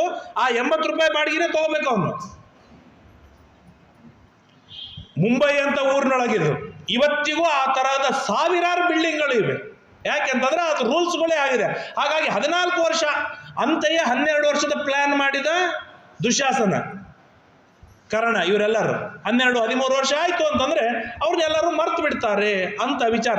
ಅಂತೆಯೇ ನಮ್ಮಲ್ಲಿರೋದು. ಯಾವುದಾದ್ರೂ ಒಬ್ಬ ವ್ಯಕ್ತಿ 12 ವರ್ಷ ಕಾಣಿಸ್ಲಿಲ್ಲ ಅಂತಂದ್ರೆ ಇನ್ ಮುಂದೆ ಅವ್ನು ಸತ್ತಾನಂತ ತಿಳ್ಕೊಂಡು ಅವ್ನು ಮುಗಿಸೇ ಬಿಡೋದು. ಅವ್ನು ಬದುಕಿರ್ಲಿ ಬಿಟ್ಟಿರ್ಲಿ, ಏನ್ ಬೇಕಾದಾಗಿರ್ಲಿ. ಹಾಗಾಗಿ 14 ವರ್ಷ ಹೋಯ್ತು ಅಂತಂದ್ರೆ ಅವನಿಗೆ ಏನೂ ಸಂಬಂಧವಿಲ್ಲ. ಹಾಗಿದ್ದರೂ ನಿಯತ್ತು, ತನ್ನ ಹೆಸರು, ತನ್ನ ಕೀರ್ತಿ ಅದನ್ನು ಉಳಿಸಿಕೊಳ್ಳುವುದಕ್ಕಾಗಿ ಭರತ ಅವನು ರಾಜ್ಯವನ್ನು ಸಮರ್ಪಣೆಯನ್ನು ಮಾಡಿದ. ಸಮರ್ಪಣೆ ಜಗದಾದ್ಯಾಭಿಷಿಕ್ತಂ ತ್ವಾಂ ಅನುಪಶ್ಯಂತು ರಾಘವ ಪ್ರಪಂತಮೈವಾದಿತ್ಯಂ ಮಧ್ಯಾಹ್ನೇ ದೀಪ್ತ ತೇಜಸಂ. ರಾಮ, ಇವತ್ತು ಪಂಚಮಿಯ ದಿನ ಬಹಳ ಉತ್ತಮವಾದ ದಿನವಾಗಿದೆ, ಸರ್ವೋತ್ತಮ ದಿನವಾಗಿದೆ. ಇವತ್ತಿನ ಮಧ್ಯಾಹ್ನವೇ ನಿನಗೆ ಪಟ್ಟಾಭಿಷೇಕ. ರಾಮಂದ ಸ್ವಲ್ಪ ಉಸಿರಾಡಿಸ್ತೀನೋ, ಸ್ವಲ್ಪ ಚಾ ಕಾಫಿ ಕುಡಿತೀನಿ, ಸ್ವಲ್ಪ ರೆಸ್ಟ್ ಮಾಡ್ತೀನಿ. ಏನು ಇಂಥ ಪರಿ ಗಡಿಬಿಡಿ ಏನಿದೆ? ಎಲ್ಲಿ ಹೋಗ್ತದ? ಏನಿಲ್ಲೇ ಇಲ್ಲ. ಜಗತ್ತು ಅಪೇಕ್ಷೆ ಪಡ್ತಾ ಇದೆ ರಾಮರಾಜನಾಗಬೇಕು ಅಂತೆ. ನನ್ನ ಅಪೇಕ್ಷೆ ಅಲ್ಲ ಇದು. ನನ್ನ ಅಪೇಕ್ಷೆ ಇತ್ತಂದ್ರೆ ಇವತ್ತಾಗಲಿ, ನಾಳೆ ಆಗಲಿ, ನಾಡದ್ದಾಗಲಿ, ಇನ್ನೊಂದು ವರ್ಷವಾಗಲಿ ನಾನು ಕಾಯ್ತೇನೆ. ನಾನು ಕಾಯೋದಲ್ಲ, ಇಡೀ ರಾಜ್ಯ, ಇಡೀ ದೇಶ ಕಾಯ್ತಾ ಇದೆ. ರಾಮರಾಜನಾಗಬೇಕು, ರಾಮರಾಜ್ಯದೊಳಗೆ ನಾವು ಇರಬೇಕು ಅಂತೇಳಿ. ಹಾಗಾಗಿ ಇವತ್ತೇ ನಿನಗೆ ಪಟ್ಟಾಭಿಷೇಕ ಅಂತ ಹೇಳಿದಾಗ ರಾಮ ಅದನ್ನು ಏನೂ ಮಾತನಾಡದೆ ಒಪ್ಪಿಕೊಳ್ತಾನೆ. ಆಗ ಕೌಸಲ್ಯ ಸಂತೋಷವಾಯಿತು, ಭರತನಿಗೆ ಸಂತೋಷವಾಯಿತು. ಕೌಸಲ್ಯ ಬರ್ತಾಳೆ. ಕೌಸಲ್ಯ ಬಂದು ಆ ವಾನರ ಪತ್ನಿಯರನ್ನು ನೋಡ್ತಾಳೆ. ನೋಡಿ, ನಿಮ್ಮ ಇಷ್ಟೆಲ್ಲ ರಾಮನಿಗೆ ಯಶಸ್ಸು ಸಿಗಬೇಕು ಅಂದ್ರೆ ನಿಮ್ಮ ತ್ಯಾಗ ಬೇಕು. ಯಾಕೆ ಹೋಗ್ತೀರಿ ನೀವು? ಏನು ಕಾರಣ ಇಲ್ಲ, ಹೋಗ್ಯಾರಲ್ಲ ಅವರೆಲ್ಲರೂ ಹೋಗ್ಯಾರ, ನಿಮ್ಗೆ ಹೋಗೋದ ಅವಶ್ಯಕತೆ ಏನದ ಅಂತ ಒಬ್ಬ ಹೆಂಡತಿ ಏನಂತಲ್ಲ, ಒಬ್ಬನ ಎಳೆದಿದ್ರು ಸಾಕಾಗ್ತಿತ್ತು. 100,000 ಕಪಿಗಳು 1,000 ಕಪಿಗಳು ಉಳಿದು ಬಿಡ್ತಿದ್ರು. ನಿಮ್ಮೆಲ್ಲರ ತ್ಯಾಗವಿದೆ, ಅದಕ್ಕಾಗಿ ಇಷ್ಟು ಕಾರ್ಯವಾಗಿದೆ ಅಂತ ಹೇಳಿ ಸ್ವಯಂ ಕೌಸಲ್ಯ ಎಣ್ಣೆ ಹಚ್ಚಿ ಅವ್ರನ್ನೆಲ್ಲರನ್ನ ಎರಿತಾಳೆ ಅಂತ. ಚಕಾರ ಯತ್ನಾತ್ ಕೌಸಲ್ಯ ಪ್ರಹೃಷ್ಟ ಪುತ್ರವತ್ಸಲ. ಆ ಮಗನ ಮೇಲಿನ ದಿವ್ಯವಾಗಿರ್ತಕ್ಕಂಥ ಪ್ರೀತಿಯಿಂದ ಅವರೆಲ್ಲರಿಗೂ ಸ್ನಾನಾದಿಗಳನ್ನು ಮಾಡಿಸ್ತಾಳೆ. ಉಳಿದ ಎಲ್ಲರೂ ಈ ಕಪಿಗಳಿಗೆಲ್ಲ ಏನಂತಾರೆ, ದೊಡ್ಡ ಕಾರ್ಯ ಮಾಡಿ ಬಂದದ್ದು ಮಸಾಜ್ ಮಾಡಬೇಕಲ್ಲ, ಹಾಗೆ ಎಲ್ಲರನ್ನು ಕೂಡಿಸ್ಕೊಂಡು ಎಣ್ಣೆ ಹಚ್ಚಿ ಕೌಸಲ್ಯ ಹೇಳ್ತಾಳೆ, ಎಲ್ಲ ಕಪಿಗಳಿಗೂ ಸ್ನಾನವಾಗಬೇಕು, ಹೈರಾಣಾಗಿದ್ದಾರೆ, ಅವರವರ ಹೆಣ್ಣಂದರಿಗೂ ಮಾನ ಮರ್ಯಾದೆ ಯೋಗ್ಯವಾದ ಗೌರವ ಸಲ್ಲಬೇಕು ಅಂತ ಹೇಳಿ ವಿಶೇಷವಾದ ಆದರ ಸತ್ಕಾರಗಳನ್ನು ಮಾಡ್ತಾರೆ. ಜಗ್ರಾಹ ಭರತೋ ರಶ್ಮಿನ್. ಇಷ್ಟೆಲ್ಲ ಕಾರ್ಯವಾಗಿದ್ದು ಎಲ್ಲಿ? ಆ ನಂದಿಗ್ರಾಮದೊಳಗೆ. ಇನ್ನೂ ಅಯೋಧ್ಯ ಪಟ್ಟಣಕ್ಕೆ ಹೋಗಿಲ್ಲ, ನಂದಿಗ್ರಾಮದೊಳಗೆ. ಅಲ್ಲಿ ಪುಷ್ಪಕ ವಿಮಾನದಿಂದ ರಾಮ ಇಳಿದಾದ ಮೇಲೆ ಎಲ್ಲರನ್ನು ತಾವು ಅಯೋಧ್ಯ ಪಟ್ಟಣಕ್ಕೆ ಬರ್ಲಿಕ್ಕೆ ಹೇಳಿ ರಾಮ ರಥ ಏರ್ತಾನೆ. ರಥ ಏರಿದಾಗ ರಥ ಓಡಿಸುವವರು ಯಾರು? ಜಗ್ರಾಹ ಭರತೋ ರಶ್ಮೀನ್. ಆಗ ಸ್ವಯಂ ಭರತ ಆ ಹಗ್ಗಗಳನ್ನು ಹಿಡಿದು ರಥ ಓಡಿಸುವುದಕ್ಕಾಗಿ ನಿಲ್ತಾನೆ. ಶತ್ರುಘ್ನ ಛತ್ರಮಾದದೆ ದೊಡ್ಡದಾದ ಕಿಲೋಮೀಟರ್ ವಿಸ್ತೀರ್ಣವಾಗಿರ್ತಕ್ಕಂಥ ದಿವ್ಯವಾದ ಶ್ವೇತ ಛತ್ರವನ್ನು ಶತ್ರುಘ್ನ ಹಿಡಿತಾನೆ. ಲಕ್ಷ್ಮಣ ಗಾಳಿ ಬೀಸ್ತಾ ಇದ್ದಾನೆ. ಹನುಮಂತ ಕಾಲು ತೆಳಗೆ ಕುಳಿತುಕೊಂಡು ಪಾದಪೀಠವಾಗಿ ಈಗ ಕೈ ಹಿಡಿದು ನಿಂತಿದ್ದಾನೆ. ರಾಮ, ನಿನ್ನ ಕಾಲು ನನ್ನ ಕೈ ಮೇಲೆ ಇಡು. ನೀನು ಯಾಕೆ ಮಣಿ ಮೇಲೆ ಯಾಕೆ ಇಡ್ತೀನಿ ಅನ್ನೋದು? ನಿನ್ನ ಕಾಲು ಕೆಳಗೆ ಇಡೋದಾದರೆ ನನ್ನ ಕೈಯೊಳಗಿಡು. ಹೀಗೆ ಪ್ರತಿಯೊಬ್ಬ ಜೀವರಾಶಿಗಳಲ್ಲೂ ಹನುಮಂತ ದೇವರು ಬೇಸರಿಕೆ ಇಲ್ಲದೆ ಹಿಡ್ಕೊಂಡು ನಿಂತಿದ್ದಾರೆ. ಹೃದಯದಲ್ಲಿರುವ ಅಷ್ಟದಳ ಪದ್ಮದೊಳಗೆ ಸ್ವಾಮಿ ದೇವ ತಾನು ಕುಳಿತುಕೊಂಡಿದ್ದಾನೆ. ಆ ದೇವಳ ಪಾದಕ್ಕೆ ಹನುಮಂತ ದೇವರಿದ್ದಾರೆ. ಹನುಮಂತ ದೇವರ ಪಾದಕ್ಕೆ ಕೊನೆಗೆ ನಾವು ಎಲ್ಲ ಜೀವರಾಶಿಗಳು ಅಲ್ಲಿ ಇರ್ತೇವೆ ಎಂಬುದಾಗಿ ತಿಳಿಸ್ತಾರೆ. ಹಾಗೆ ಹನುಮಂತ ತಿಳಿದಿದ್ದಾನೆ. ಎಲ್ಲರೂ ಬರ್ತಾ ಇದ್ದಾರೆ. ಪಿತುರ್ಭವನ ಮಾಸಾಧ್ಯ ಪ್ರವಿಶ್ಯ ಚ ಮಹಾತ್ಮನಃ ಕೌಸಲ್ಯ ಚ ಸುಮಿತ್ರಾಂಚ ಕೈಕೇಯೀಂ ಅಭಿವಾದ್ಯ ಚ. ಪಟ್ಟಣಕ್ಕೆ ಬರ್ತಾ ಇರುವಾಗ ಬಹಳಷ್ಟು ವರ್ಣನೆಯನ್ನು ಮಾಡ್ತಾರೆ. ಮಾಡ್ತಾ ಇರುವಾಗ ಮನೆಗೆ ಬರ್ತಾನೆ. ಮನೆಗೆ ಬಂದು ಕೂಡಲೇ ಮೊಟ್ಟ ಮೊದಲಿಗೆ ಹೋಗಿ ಕೌಸಲ್ಯಗೆ ನಮಸ್ಕಾರ ಮಾಡ್ತಾನೆ, ಸುಮಿತ್ರೆಗೆ ನಮಸ್ಕಾರ ಮಾಡ್ತಾನೆ, ಕೈಕೇಯಿಗೆ ನಮಸ್ಕಾರವನ್ನು ಮಾಡ್ತಾನೆ. ತಚ್ಚ ಮದ್ಭವನಂ ಶ್ರೇಷ್ಠ ಸಾಶೋಕ ವನಿಕಂ ಮಹತ. ಆಗ ಎಲ್ಲರೂ ನೋಡ್ತಾ ಇದ್ದಾರೆ, ರಾಜ್ಯ ಸಿಕ್ಕಿದೆ, ಅರಮನೆಗೆ ಬಂದಿದ್ದಾನೆ ಅಂತಂದ್ರೆ ರಾಮ ಏನಾದರೂ ಹಿಕ್ಕುತ್ತಾನೇನೋ, ಕಾಡಿನಿಂದ ಬಂದಿದ್ದಾನೆ ಅಂತೇಳಿ ಎಲ್ಲರೂ ಕಣ್ಣಲ್ಲಿ ನೋಡ್ತಾ ಇದ್ದಾರೆ. ರಾಮ ಹೇಳ್ತಾನೆ, ಅಮ್ಮ ಇದೆಲ್ಲ ಭಾಳ ಚಲೋ ಅದ, ಆದ್ರೆ ಆ ಅಶೋಕವನಿಕ ಇರುತ್ತಲ್ಲ ಭಾರಿ ಸುಂದರವಾಗಿತ್ತು ಅಂತ. ಈ ಮಾತು ಹೇಳೋದ್ರೊಳಗೆ ಎರಡಿದೆ. ಅಂದ್ರೆ ಅವನಿಗೆ ಕಾಡಾಗಲಿ ರಾಜ್ಯವಾಗಲಿ ನಾಡಾಗಲಿ ಎಲ್ಲನೂ ಒಂದೇ, ನಾನು ಇರ್ತೇನೆ. ಮತ್ತು ಮನಿ ಭಾಳ ಚಲೋ ಇತ್ತು ಅಂದ್ರೆ ಸೀತೆಗೆ ತೊಂದರೆ ಆಗ್ತದೆ, ಹೆಂಡತಿಗೆ. ಅಶೋಕವನೇ ಭಾಳ ಚಲೋ ಇತ್ತು ಅಂತ ಹೇಳಿಬಿಟ್ರೆ ಸೀತೆ ಖುಷಿಯಾಗಿರ್ತಾಳೆ. ಹೆಂಡತಿಯನ್ನು ಸಂತೋಷಪಡಿಸುವುದು ರಾಮನ ದೊಡ್ಡ ಹೊಣೆಗಾರಿಕೆ ಆಗಿದೆ. ನೋಡಿ, ನನ್ನ ಮನೆ ಭಾರಿ ಅಲ್ಲ ಅಂತಂದ್ರೆ ನಮ್ಗೆ ಯಾಕೆ ಕಷ್ಟದೊಳಗೆ ದುಡಿದ್ರಿ ಅಂತ ತಪ್ಪಿ ಸೀತೆಯ ಮನಸ್ಸಿನೊಳಗೂ ಬರಬಾರದು ಅಂತ ಹೇಳಿ ರಾಮ ಆ ಮಾತನ್ನು ಎತ್ತಿ ತೋರಿಸಿಕೊಟ್ಟು ಹೇಳ್ತಾನೆ. ಆ ಅಶೋಕ ವನಿಕ ಏನಿದೆಯಲ್ಲ ಬಹಳ ಸುಂದರವಾಗಿತ್ತು, ಬಹಳ ವೈಭವ ಆಗಿತ್ತು, ಇದನ್ನು ಬಹಳ ಚಲೋ ಇದೆ ಅಂತ ಹೇಳ್ತಾನೆ. ಮುಂದೆ ಜಾಂಬುವಾನ್ ಹನುಮಾಂಶ್ಚ ವೇಗದರ್ಶಿ ಚವಾನವಾಹ. ಆಗ ಭರತ ಬಂದು ಹೇಳ್ತಾನೆ, ಇವತ್ತು ಪಟ್ಟಾಭಿಷೇಕವಾಗಬೇಕು, ಅದಕ್ಕಾಗಿ ನೀರು ತರಬೇಕು ಅಂತ ಹೇಳಿದಾಗ ಆಯಿತು ಅಂತ ಹೇಳಿ ಜಾಂಬುವಂತ, ಹನುಮಂತ ಮೊದಲಾದ ಎಲ್ಲ ಕಪಿಗಳಿಗೆ ಸುಗ್ರೀವ ಆಜ್ಞೆ ಮಾಡ್ತಾನೆ. ಈ ರಾಮನಿಗೆ ಬರೀ ಕೇವಲ ಒಂದು ಗಂಗಾ ನೀರು ಸರಿಯು ನೀರಿನಿಂದ ಅಭಿಷೇಕವಲ್ಲ, ಸಮಗ್ರವಾದ ಭೂಮಂಡಲದಿಂದ ಎಲ್ಲ ತೀರ್ಥಗಳ ನೀರು ತರಬೇಕು. ಎಷ್ಟೊತ್ತಿಗೆ? ಇವತ್ತು ಮಧ್ಯಾಹ್ನದೊತ್ತಿಗೆ ಬರಬೇಕು ನೀವೆಲ್ಲರೂ ಅಂತ ಹೇಳಿ ಆಜ್ಞೆಯನ್ನು ಮಾಡಿದರೆ, ಕೆಲವರು ಪೂರ್ವ ದಿಕ್ಕಿಗೆ, ಪಶ್ಚಿಮ ದಿಕ್ಕಿಗೆ, ಉತ್ತರ ದಿಕ್ಕಿಗೆ, ದಕ್ಷಿಣ ದಿಕ್ಕಿಗೆ ಹೋಗಿ 500 ತೀರ್ಥಗಳಿಂದ ನೀರನ್ನು ತೆಗೆದುಕೊಂಡು ಬರ್ತಾರೆ. ಎಲ್ಲ ಸಮುದ್ರಗಳಿಂದ ನೀರನ್ನು ತರ್ತಾರೆ. ತತಸ್ಸ ಪ್ರಯತೋ ವೃದ್ಧೋ ವಸಿಷ್ಠೋ ಬ್ರಾಹ್ಮಣೈ ಸಹ. ಆಗ ವೃದ್ಧತಮರಾಗಿರ್ತಕ್ಕಂತಹ ಕುಲಗುರುಗಳಾದ ವಸಿಷ್ಠರು ಬರ್ತಾರೆ. ವಸಿಷ್ಠರು ಬಂದು ರಾಮಂ ರತ್ನಮಯೇ ಪೀಠೆ ಸಸೀತಂ ಸನ್ಯವೇಶಯತ. ಆಗ ರಾಮನ ಕೈಯನ್ನು ಹಿಡಿದು, ಸೀತೆಯಿಂದ ಸಹಿತನಾದ ರಾಮನ ಕೈಯನ್ನು ಹಿಡಿದು ವಸಿಷ್ಠರು ಕರೆದುಕೊಂಡು ಬಂದು ಬಂಗಾರಮಯವಾದ ವಜ್ರಮಯವಾಗಿರ್ತಕ್ಕಂತಹ ಲಕ್ಷ್ಮೀದೇವಿಯಿಂದ ಅಭಿಮನ್ಯಮಾನವಾದ ಶ್ವೇತದ್ವೀಪದಲ್ಲಿ ಇರುವ ಯಾವ ವಜ್ರಮಯವಾದ ಲಕ್ಷ್ಮೀದೇವಿಯಿಂದ ಅಭಿಮನ್ಯಮಾನವಾದ ಸಿಂಹಾಸನವಿದೆ, ಅದೇ ಸಿಂಹಾಸನದ ಮೇಲೆ ರಾಮನನ್ನು ಕೂಡಿಸಿ ಸಮೃದ್ಧವಾಗಿ ಪುರುಷ ಸೂಕ್ತದಿಂದ ಅಭಿಷೇಕವನ್ನು ಮಾಡ್ತಾರೆ.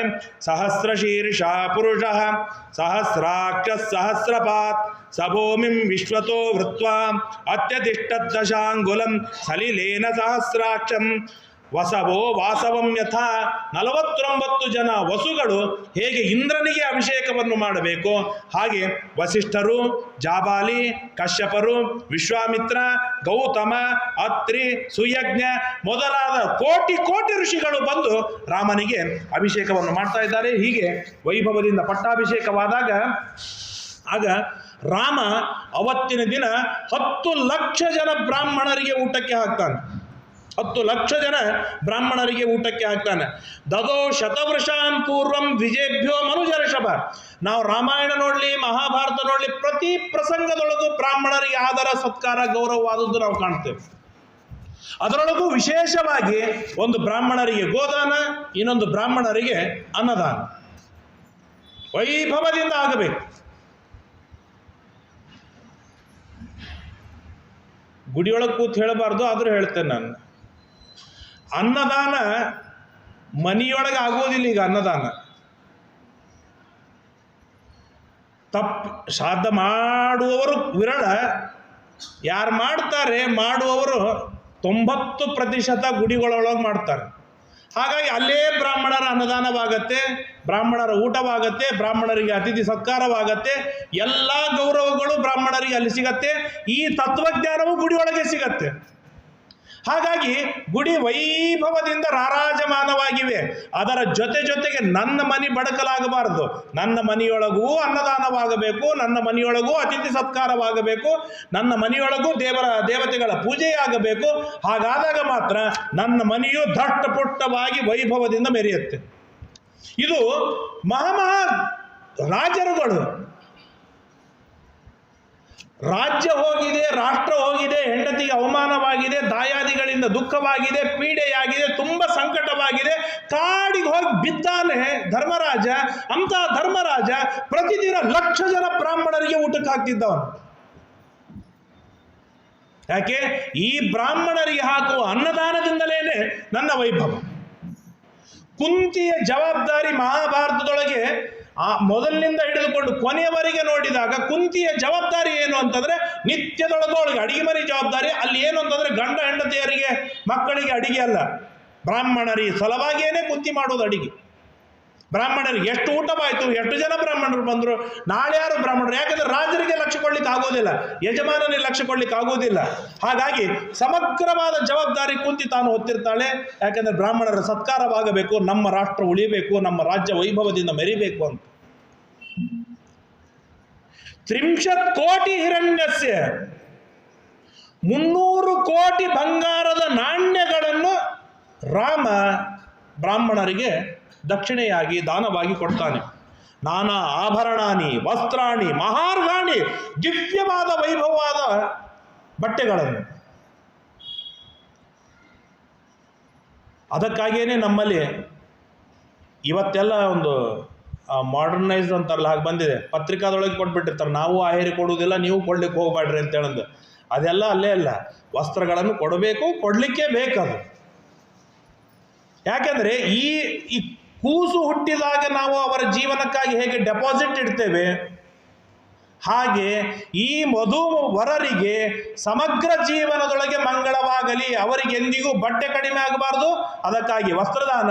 ಅವರಿಗೆಂದಿಗೂ ಅನ್ನ ಕಡಿಮೆ ಆಗಬಾರ್ದು, ಅದಕ್ಕಾಗಿ ಅನ್ನದಾನ.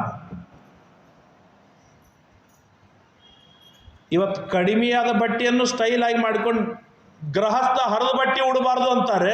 ಇವತ್ತು ಹರದ ಬಟ್ಟೆ ಉಡೋದೇ ಸ್ಟೈಲ್ ಆಗಿಬಿಟ್ಟದೆ ಅಂತ. ಅಂದ್ರೆ ಅದು ವೈಭವ. ನಾ ಹರಿದ ಬಟ್ಟೆ ಉಟ್ಕೊಂಡೇ ಇರ್ತೇನೆ ಅಂದ್ರೆ ದಾರಿದ್ರ್ಯದೊಳಗೂ ಸುಖ ಪಡುವುದಿದು. ಹಾಗೆಲ್ಲ ಅಲ್ಲ, ವೈಭವದಿಂದ ದಾನವನ್ನು ಮಾಡಬೇಕು. ರಾಮ ಮಾಡ್ತಾನೆ, ಎಷ್ಟು ದಾನವನ್ನು ಮಾಡ್ತಾನೆ.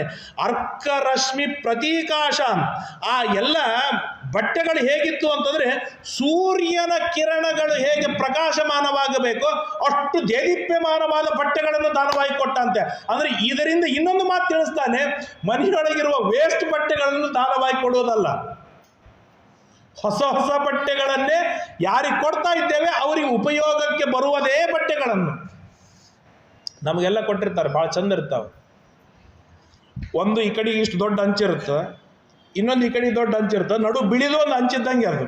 ಅದನ್ನು ಶಾಟಿ ಮಾಡಿದಂಗೆ ಮಾಡಿ ಚೆಂದಾಗಿ ಮಡಿಸಿ ಅದು ಅವೇ ಈಗ ಸ್ಟೈಲಾಗಿ ಬಂದ್ಬಿಟ್ಟದ. ಆಯರಿ ಕೊಡ್ಲಿಕ್ಕಾಗಿ ಆ ಕೆಂಪು ಹಂಚಿನೂ ಏನಂತಾರೆ, ಅದು ಟವಲ್ಲು ಆಗಂಗಿಲ್ಲ, ಶಾಟಿನೂ ಆಗೋದಿಲ್ಲ, ಉಡ್ಲಿಕ್ಕೂ ಆಗೋದಿಲ್ಲ, ತೊಡ್ಲಿಕ್ಕೂ ಆಗೋದಿಲ್ಲ, ಯಾವುದಕ್ಕೂ ಆಗೋದಿಲ್ಲ. ಈ ತೀರ್ಥಯಾತ್ರಕ್ಕೆ ಹೋದಾಗ ನೋಡ್ತದೆ, ಅಲ್ಲೆಲ್ಲ ಮರದ ಬಾಗಿಣ ಕೊಡ್ತಿರ್ತಾರೆ. ನನ್ನ ಕೈ ದೊಡ್ಡದಾಗ್ತದೆ ಅದ್ರ ಮುಂದೆ, ಆ ಮರದ ಮುಂದೆ. ಅದರೊಳಗೆ ಇನ್ನೇನೇನು ಇಟ್ಟಿರ್ತಾರೋ ಇಲ್ಲ ದೇವ್ರ ಬಲ್ಲ. ಇಲ್ಲಿ ಈಗೆಲ್ಲ ನಮ್ಗೆ ಒಯ್ಲಿಕ್ಕೆಲ್ಲ ಕಷ್ಟವಾಗುತ್ತೆ ಸತ್ಯ. ಆದರೆ ಯಾರಿಗೆ ಕೊಡ್ತಾ ಇದ್ದೇವೆ ಒಂದು ದಿನಕ್ಕಾದರೂ ಉಪಯೋಗವಾಗಲೇಬೇಕು, ಆಗುವಂಥದ್ದೇ ಇರಬೇಕು. ಹಾಗೆ ರಾಮ ಕೊಡ್ತಾನೆ ಭಾರೀ ದಿವ್ಯವಾಗಿ. ಅಷ್ಟೆಲ್ಲ ಬ್ರಾಹ್ಮಣರಿಗೆ, ಋಷಿಗಳಿಗೆ, ಜ್ಞಾನಿಗಳಿಗೆ ವೈಭವದಿಂದ ಅನ್ನದಾನವನ್ನು ಮಾಡಿಸಿ ಆದ ಮೇಲೆ ಇನ್ನು ಈ ಕಪಿಗಳಿಗೆ ಕೊಡಬೇಕು. ಪಾಪ ಅವರೆಲ್ಲರೂ ಸಹಾಯವನ್ನು ಮಾಡಿದ್ದಾರಲ್ಲ, ಹಾಗಾಗಿ ಕಪಿಗಳಿಗೆ ಕೊಡಬೇಕು. ಏನು ಕೊಡಬೇಕು ರಾಮ ಅಂತ ವಿಚಾರವನ್ನು ಮಾಡ್ತಾ ಭಾರೀ ಸುಂದರವಾಗಿ ಶ್ರೀಮದಾಚಾರ್ಯರು ಒಂದು ಮಾತನ್ನು ಹೇಳ್ತಾರೆ. ಮುಕ್ತಿ ಪ್ರದಾನಾತ್ ಪ್ರತಿಕರ್ತೃತಾಮೇ ಸರ್ವಸ್ಯ ಚಾತೋ ಭವತಾಂ ಭವೇತ್.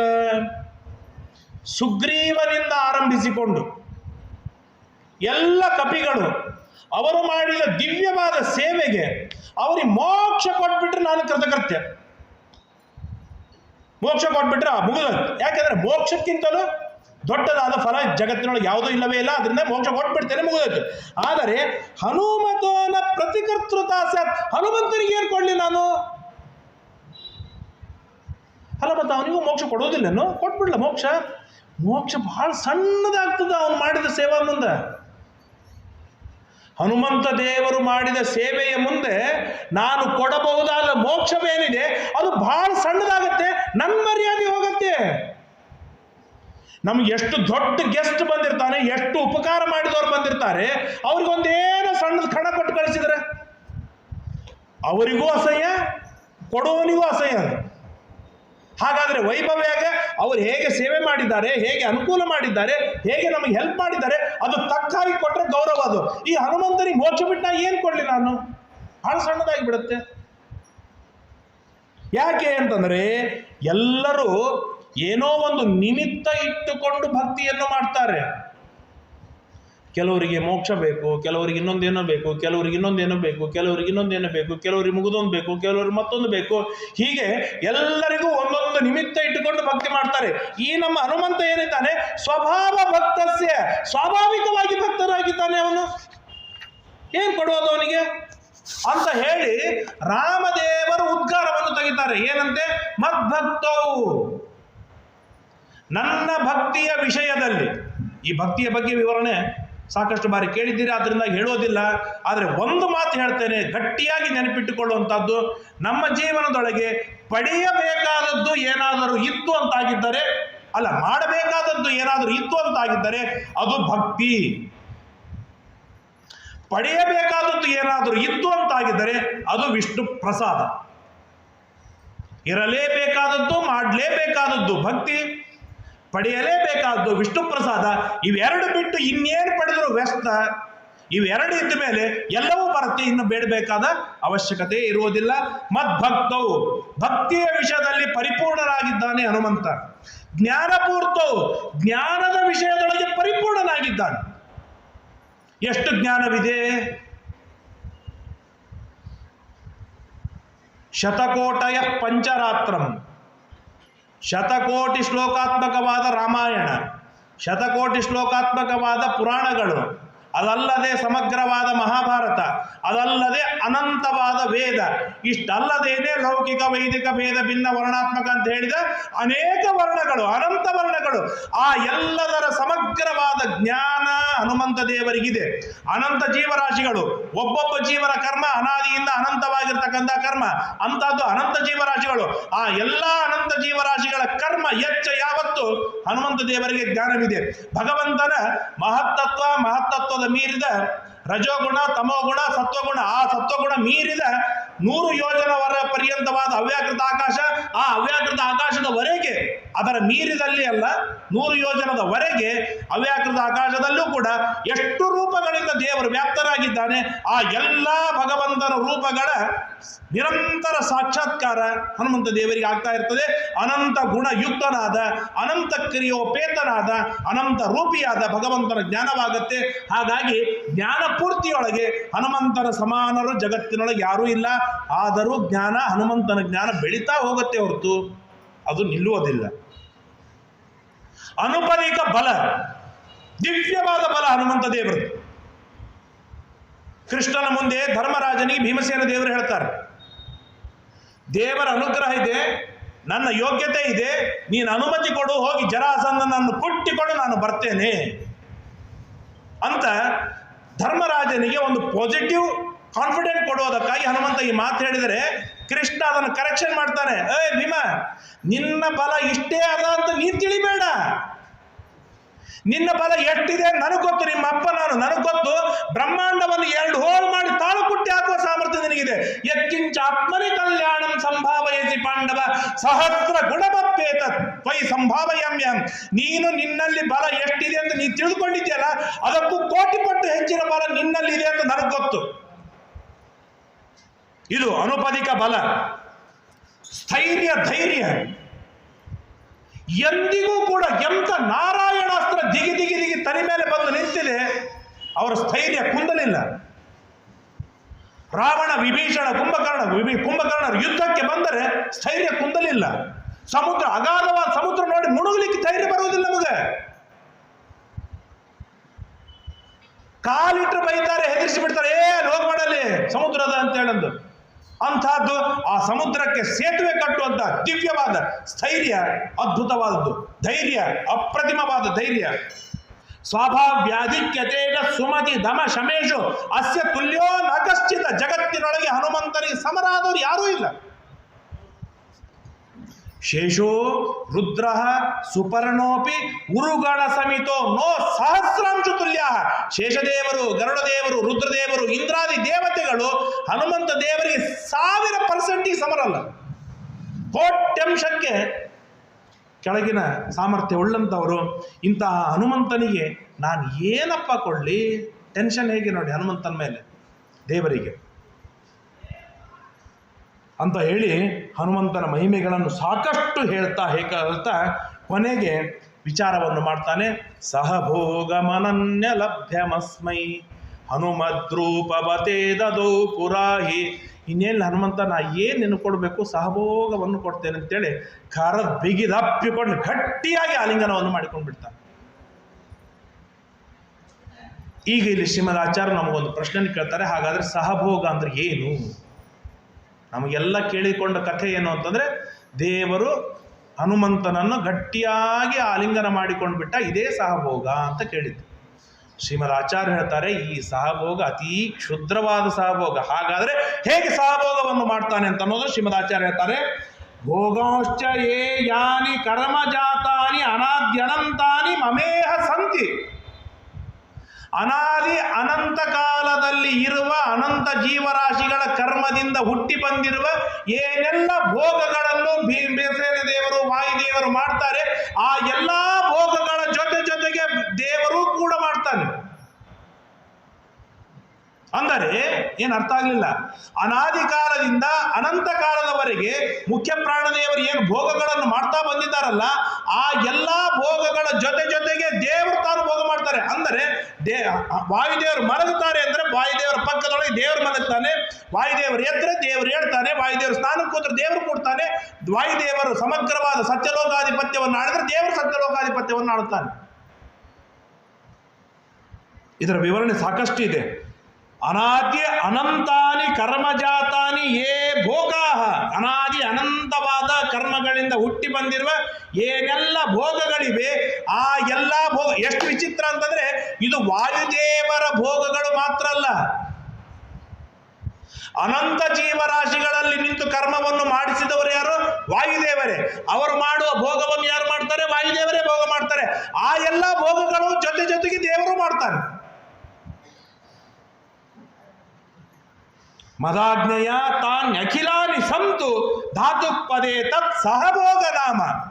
ಅನಂತ ಜೀವರಾಶಿಗಳು ಅನಾದಿ ಕಾಲದಿಂದ ಅನಂತ ಕಾಲದವರೆಗೆ ಮಾಡುವ ಏನೆಲ್ಲ ಭೋಗಗಳಿವೆ, ಆ ಎಲ್ಲ ಭೋಗಗಳು ಸತ್ಯಲೋಕಾಧಿಪತಿಗೆ ಬರಲಿ ಎನ್ನುವುದೇ, ಸತ್ಯಲೋಕಾಧಿಪತಿ ಅನುಭವಿಸಲಿ ಎನ್ನುವುದೇ ಸಹಭೋಗ ನಾಮ.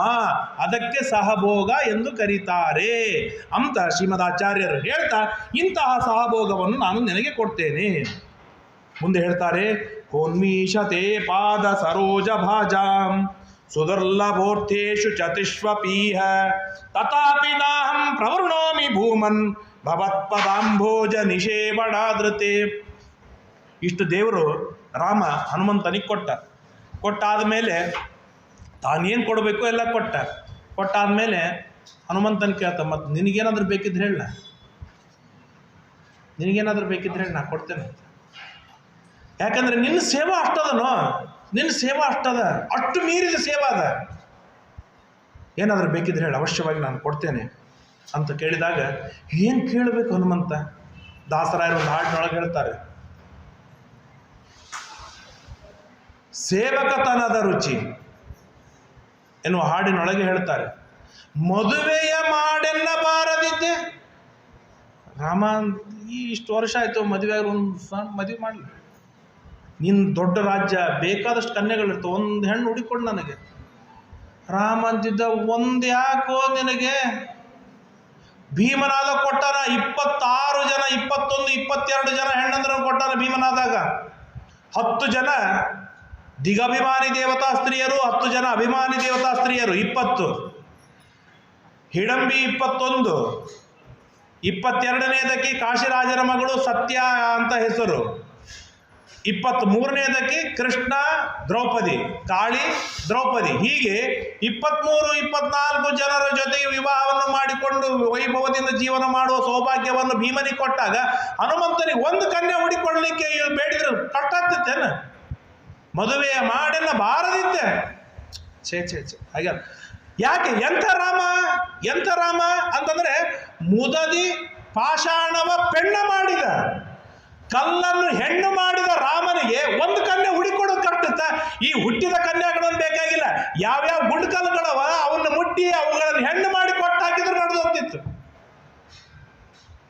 ಹಾಗಾದ್ರೆ ಏನ್ ಬೇಡ್ತಾನೆ ಹನುಮಂತ ಅಂತಂದ್ರೆ, ಕೋನ್ವೀಶತೆ ಪಾದ ಸರೋಜ ಭಾಜಾಂ ಸುದುರ್ಲಭೋರ್ಥೇಶು ಚತುಷ್ವಪೀಹ. ಸ್ವಾಮಿ, ಪುರುಷಾರ್ಥಗಳು ಇವೆ. ಆ ಪುರುಷಾರ್ಥಗಳಲ್ಲಿ ಸರ್ವೋತ್ತಮವಾದ ಪುರುಷಾರ್ಥ ಅಂತಂದ್ರೆ ನಿನ್ನ ಪಾದಾರವಿಂದಗಳನ್ನು ನಿರಂತರ ಪೂಜೆ ಮಾಡು, ನಿರಂತರ ಧ್ಯಾನವನ್ನು ಮಾಡೋದು, ಅದರಲ್ಲಿರುವ ಗುಣಗಳನ್ನು ತಿಳಿದುಕೊಳ್ಳೋದು, ಇದು ಸರ್ವೋತ್ತಮವಾದ ಪುರುಷಾರ್ಥ. ಇದನ್ನು ಬಿಟ್ಟು ಬೇರೆ ಬೇಕಾಗಿ ನನಗೆ ಬೇಕಾಗಿಲ್ಲ, ನನಗೆ ಸರ್ವತಾ ಬೇಡ. ನನಗೆ ಎಷ್ಟು ದೇವರನ್ನ ಆರಾಧನೆಯನ್ನು ಮಾಡ್ತಾರೆ ಅಂತಂದರೆ, ಪ್ರಸಿದ್ಧವಾದ ಹಾಡು ನೀವೆಲ್ಲ ಕೇಳಿರಬೇಕು. ಛತ್ರ ಚಾಮರ ವ್ಯಜನ ಪರ್ಯಂತ ಪಾತ್ರ ರೂಪದಲ್ಲಿ ನಿಂತು ಚಿತ್ರ ಚರಿತನಾದ ಹರಿಯ ನಿತ್ಯ ಸೇವೆ ಮಾಡುತ್ತೀಯಾಳು ಅಂತ ಏನು ಲಕ್ಷ್ಮೀದೇವಿಗೆ ಹೇಳ್ತೇವಲ್ಲ, ಅದೇ DNA ಮುಖ್ಯ ಪ್ರಾಣದೇವರಲ್ಲಿ ಅಲ್ಲ, ಆ ಲಕ್ಷ್ಮೀದೇವಿಯ ಮಕ್ಕಳಲ್ಲ. ಮಂಟಪ ವಾಯುದೇವರಾಗ್ತಾರೆ, ನೀರು ವಾಯುದೇವರಾಗ್ತಾರೆ, ಅಕ್ಕಿ ವಾಯುದೇವರಾಗ್ತಾರೆ, ಕೆಂಡ ವಾಯುದೇವರಾಗ್ತಾರೆ, ನೀರು ವಾಯುದೇವರಾಗ್ತಾರೆ, ಅನ್ನ ವಾಯುದೇವರಾಗ್ತಾರೆ, ತುಳಸಿ ವಾಯುದೇವರಾಗ್ತಾರೆ, ಹೂ ವಾಯುದೇವರಾಗ್ತಾರೆ, ಪೂಜೆ ಮಾಡುವವರು ವಾಯುದೇವರಾಗ್ತಾರೆ, ಅಲ್ಲಿ ಬೇಕಾದ ಎಲ್ಲ ಸಲಕರಣೆಗಳು ವಾಯುದೇವರಾಗ್ತಾರೆ. ಕೊನೆಗೆ ಆ ಪ್ರತಿಮೆ ಏನಿದೆ ದೇವರದು, ಆ ಪ್ರತಿಮೆಯು ವಾಯುದೇವರೇ ಆಗಬೇಕು. ಯಾಕೆ? ವಾಯುದೇವರಲ್ಲೇ ದೇವರು ಬರಬೇಕು. ಹೀಗೆ ಒಂದು ರೂಪ, ಹೀಗೆ ಭಗವತಿ ಭಕ್ತಿ ಅತಿಶಯೇನ ಭಗವದ್ ಉಪಾಸನಾರ್ಥಂ ಸ್ವೇಚ್ಛೆಯ ಗೃಹೀತ ರೂಪಾಣ. ಹೀಗೆ ಅನಂತ ರೂಪಗಳನ್ನು ತಾಳಿ ನಿರಂತರ ಆರಾಧನೆಯನ್ನು ಮಾಡ್ತಾ ಇರುವ ಮುಖ್ಯ ಪ್ರಾಣದೇವರು ಹನುಮಂತ ದೇವರು ಮತ್ತೆ ಬೇಡುವುದೇನು ಅಂತಂದ್ರೆ, ನಿನ್ನ ಆರಾಧನೆ ಮಾಡುವ ಸೌಭಾಗ್ಯ ನನಗೆ ಕೊಡು. ಭಾಗವತದಲ್ಲಿ ಒಂದು ಮಾತು ಬರುತ್ತೆ, ಬ್ರಹ್ಮದೇವರನ್ನು ಕರೆದು ಆಜ್ಞೆಯನ್ನು ಮಾಡ್ತಾನೆ ದೇವರು. ಬ್ರಹ್ಮ, ಸೃಷ್ಟಿ ಮಾಡ್ಬೇಕು ನೀನು ಇದೆಲ್ಲ. ಹಾಗೆ ನಮಗೆ ನಮ್ಮ ಹಿರಿಯರ ಆಜ್ಞೆ ಮಾಡಿದ್ರು, ಮನೆ ನಡಿಬೇಕು ಅಂದ್ರೆ ನೀನು ದುಡಿಬೇಕು ಅಂತ. ಆ ದುಡಿಬೇಕು ಅನ್ನೋದು ಯಾವಾಗ ತಲೆ ಬಿತ್ತು, ಅಥವಾ ಇನ್ನು ಮುಂದೆ ನಾನು ಓದಿ ದುಡಿಬೇಕು ಅಂತ ಆಯ್ತು, 10th ಫಸ್ಟ್ ಇಯರು, ಆ ಸಮಯದಿಂದ ಸಂಧ್ಯಾ ವಂದನ ದೇವ್ರ ಪೂಜೆ ಡಮ್ಮಂದು ದುಡಿಯೋ ಮುಂದಂತರೂ ದೂರದ ಮಾತು. ಬ್ರಹ್ಮದೇವರು ಹೇಳ್ತಾರೆ, ಎಷ್ಟು ಚೆಂದಾಗಿ ಹೇಳ್ತಾರೆ ಅಂತಂದ್ರೆ, ಸ್ವಾಮಿ, ಅನಂತವಾದ ವೇದಗಳ ನಿರಂತರ ಚಿಂತನ ಉಪಾಸನ ತಪ್ಪದಿರುವ ಹಾಗೆ ಮಾಡುವುದಾಗಿದ್ದರೆ ನಿನ್ನ ಸೃಷ್ಟಿ ಕಾರ್ಯ ನಾನು ಮಾಡ್ತೇನೆ. ಮಾರೀರಿ ಶಿಷ್ಟ ನಿಗಮಸ್ಯ ಗಿರಾಂ ವಿಸರ್ಗ. ಅನಂತ ವೇದಗಳ ಗಿರ ಅಂತಂದ್ರೆ ವೇದಗಳು, ಅನಂತ ವೇದಗಳ ನಿರಂತರ ಚಿಂತನೆ, ಪಠಣ, ಧ್ಯಾನ, ಉಪಾಸನ ಚಿಂತನೆಗಳು ಒಂದು ಕ್ಷಣವು ನಿಲ್ಲದೆ ನಡೆಯುವ ಹಾಗಿತ್ತು ಅಂತಾಗಿದ್ರೆ ಈ ಸೃಷ್ಟಿ ಕಾರ್ಯವನ್ನು ನಾನು ಮಾಡ್ತೇನೆ. ದೇವರಂತಾನೆ, ಹಾಗೆಯೇ ಆಗಲಿ, ನಿನ್ನ ಸೃಷ್ಟಿ ಕಾರ್ಯ, ನಿನ್ನ ಚಿಂತನೆಗೆ ತೊಂದರೆ ಆಗುವುದಿಲ್ಲ, ಹಾಗೆ ನೀನು ಮಾಡು ಅಂತ ಹೇಳಿ ಅನುಗ್ರಹವನ್ನು ಮಾಡ್ತಾನೆ. ಹಾಗೆ ಬೇಡಿದಾಗ ಯಾಕೆ ಬೇಡ್ತಾರೆ ಆ ರೀತಿಯಾಗಿ ಅಂದರೆ, ತ್ವಮೇವ ಸಾಕ್ಷಾತ್ ಪರಮ ಸ್ವತಂತ್ರ, ನೀನೇ ಸ್ವತಂತ್ರ. ತ್ವಮೇವ ಸಾಕ್ಷಾತ್ ಅಖಿಲೋರು ಶಕ್ತಿ, ಅನಂತ ಶಕ್ತಿ ಉಳ್ಳವ ನೀನು. ತ್ವಮೇವ ಚಾಗಣ್ಯ ಗುಣಾರ್ಣವ, ಅನಂತ ಗುಣಗಳಿಗೆ ಒಡೆಯ ಸಮುದ್ರದಂತೆ ಇರುವವನು ನೀನು. ರಮಾ ವಿರಿಂಚಾದಿ ವಿರಪ್ಪ ಶೇಷೈ, ರಮ ಬ್ರಹ್ಮದೇವರಿಗಿಂತಲೂ ಅನಂತಪಟ್ಟು ಮಿಗಿಲಾದ ಗುಣಗಳುಳ್ಳವ ನೀನು ಸ್ವಾಮಿ. ಸಮೇತ್ಯ ಸರ್ವೇಪಿ ಸದಾ ವದಂತಹ, ಅನಂತ ಬ್ರಹ್ಮ, ಅನಂತ ರುದ್ರ, ಅನಂತ ಇಂದ್ರ, ಅನಂತ ಶೇಷ, ಅನಂತ ಗರುಡ, ಅನಂತ ಎಲ್ಲ ದೇವತೆಗಳು ನಿರಂತರವಾಗಿ ಅನಾದಿ ಕಾಲದಿಂದ ಅನಂತ ಕಾಲದವರೆಗೆ ನಿನ್ನನ್ನು ಅಖಂಡವಾಗಿ ಧ್ಯಾನವನ್ನು ಮಾಡ್ತಾ ಇದ್ರು, ನಿನ್ನ ಗುಣಗಳನ್ನು ಕೊಂಡಾಡ್ತಾ ಇದ್ರು. ನಿನ್ನ ಗುಣಗಳು ಪೂರ್ಣವಾಯಿತು ಅಂತ ಅನ್ನೋದು ಇಲ್ಲವೇ ಇಲ್ಲ. ಅಷ್ಟು ಅನಂತ ಗುಣ ಪರಿಪೂರ್ಣನಾಗಿದ್ದೀಯ ನೀನು. ಆಯ್ತಪ್ಪ, ಅದೆಲ್ಲ ಆಯ್ತು, ನಿನಗೇನು ಬೇಕು ಕೇಳು, ಅದೆಲ್ಲ ಅದ ಸತ್ಯದ, ನಿನಗೇನು ಬೇಕು ಕೇಳು ಅಂತಂದರೆ ಹನುಮಂತ ಹೇಳ್ತಾನೆ, ಯಸ್ತೆ ಕಥಾ ಸೇವಕ ಏವ ಸರ್ವದಾ ಸದಾ ರತಿಸ್ತ್ವಯ್ಯ ಚಲೈಕ ಭಕ್ತಿ. ದೇವಾ, ನೀನು ಕೊಡುವುದಾಗಿದ್ದರೆ ನಿನ್ನ ಪಾದಾರವಿಂದಗಳಲ್ಲಿ ನಿರಂತರವಾದ ಭಕ್ತಿಯನ್ನು ಕೊಡು, ದಿವ್ಯವಾದ ಭಕ್ತಿಯನ್ನು ಕೊಡು. ಅಲ್ಲ, ಅನ್ನ ಮನೆ ಮಠ ಊಟ ಕೀರ್ತಿ ನೀ ಹುಟ್ಟಿಸಿದೆಯೋ, ಹುಟ್ಟಿಸಿದ ತಾಯಿ ಹುಲ್ಲು ಮೇಯಿಸುವುದಿಲ್ಲ, ನನಗೆ ಗೊತ್ತದ. ನನಗೆ ಏನೇನು ಕೊಡಬೇಕು, ನನ್ನ ಸಲುವಾಗಿ ಏನೇನೆಲ್ಲ ಆಸ್ತಿ ಮಾಡಬೇಕು, ಪಾಸ್ತಿ ಮಾಡಬೇಕು ಎಲ್ಲ ನೀನು ಮಾಡಿರ್ತೀಯ. ನನಗೆ ಎಲ್ಲ ಭೋಗಗಳನ್ನು ಕೊಟ್ಟೇ ಕೊಡ್ತೀಯ, ಯಾಕೆ ನಮ್ಮಪ್ಪ ನೀನು. ಹಾಗಾದರೆ ನಾನು ಪಡೆಯಬೇಕಾದ ಏನಿದೆ ಅಂತಂದರೆ ನಿನ್ನ ಪಾದಾರವಿಂದಗಳಲ್ಲಿ ನಿರಂತರವಾದ ಭಕ್ತಿಯನ್ನು ಕೊಡು, ದಿವ್ಯವಾದ ಭಕ್ತಿಯನ್ನು ಕೊಡು. ಸಜೀವಮಾನೋ ನಪರಕ್ಕ ತಂಚಿತ್, ನಿನ್ನ ಭಕ್ತನಾಗಿ ನಿನ್ನ ಭಕ್ತಿಯನ್ನು ಬೆಳೆಸಿಕೊಳ್ಳುವವನಾದ ಜೀವನ ನನ್ನ ಜೀವನ. ಬೇರೆ ನಿನ್ನಿಂದ ಪಡೆದುಕೊಂಡು ನಾ ಏನು ಮಾಡಲಿ, ನನಗೆ ಬೇಕಾಗಿಲ್ಲ ಬೇರೆದು ಯಾವುದು ನನಗೆ ಬೇಕಾಗಿಲ್ಲ. ಹಾಗಾದರೆ ಭಕ್ತಿ ಕೊಟ್ಟರೆ ಸಾಕಾ ಅಂದರೆ ಹನುಮಂತ ಹೇಳ್ತಾನೆ, ಭಕ್ತಿ ಕೊಟ್ಟರು ಸಾಕಲ್ಲ. ಆ ಭಕ್ತಿ ಪ್ರವೃದ್ಧತಾಂ ಭಕ್ತಿರಲಂ ಕ್ಷಣೇ ಕ್ಷಣೇ, ಪ್ರತಿ ಕ್ಷಣಕ್ಕೂ ಅದು ವಿಷ್ಣು ಎಂಬ ಶೇರ್ ಮಾರ್ಕೆಟ್, ಅದು ಭಕ್ತಿಯನ್ನು ಇನ್ವೆಸ್ಟ್ ಮಾಡಿದ್ದು. ಆ ಪ್ರತಿ ಕ್ಷಣಕ್ಕೂ ಡಬಲ್ ಆಗಬೇಕದು. ಎಷ್ಟು ಡಬಲ್ಲು ಅಂದರೆ ಹನುಮಂತನಿದ್ದಾಗ ಬೇಡಿದ್ದು ದೇವರು ತಥಾಸ್ತು ಅಂದ. ಅವತ್ತಿನಿಂದ ಹನುಮಂತನಾದಾಗಿನಿಂದ ಹಿಡಿದು ಸಮಗ್ರವಾಗಿ ವಾಯುದೇವರ ಜೀವನ 100 ವರ್ಷದ ಜೀವನ, ವಾಯುದೇವರಾದ ಮೇಲೆ ಬ್ರಹ್ಮದೇವರಾಗಿ 100 ವರ್ಷದ ಜೀವನ. ಆ ವಿರಾಟ್ ಜೀವನದೊಳಗೆ ಪ್ರತಿ ಕ್ಷಣಕ್ಕೂ ಡಬಲ್ ಆಗಬೇಕು ಅಂತಂದ್ರೆ ಆ ಬ್ರಹ್ಮದೇವರ ಕೊನೆ ಕಾಲ ಬಂದಾಗ ಯಾವ ಮಟ್ಟದ ಭಕ್ತಿಯನ್ನು ಹನುಮಂತ ದೇವರು ಮಾಡಿರ್ಲಿಕ್ಕಿಲ್ಲ.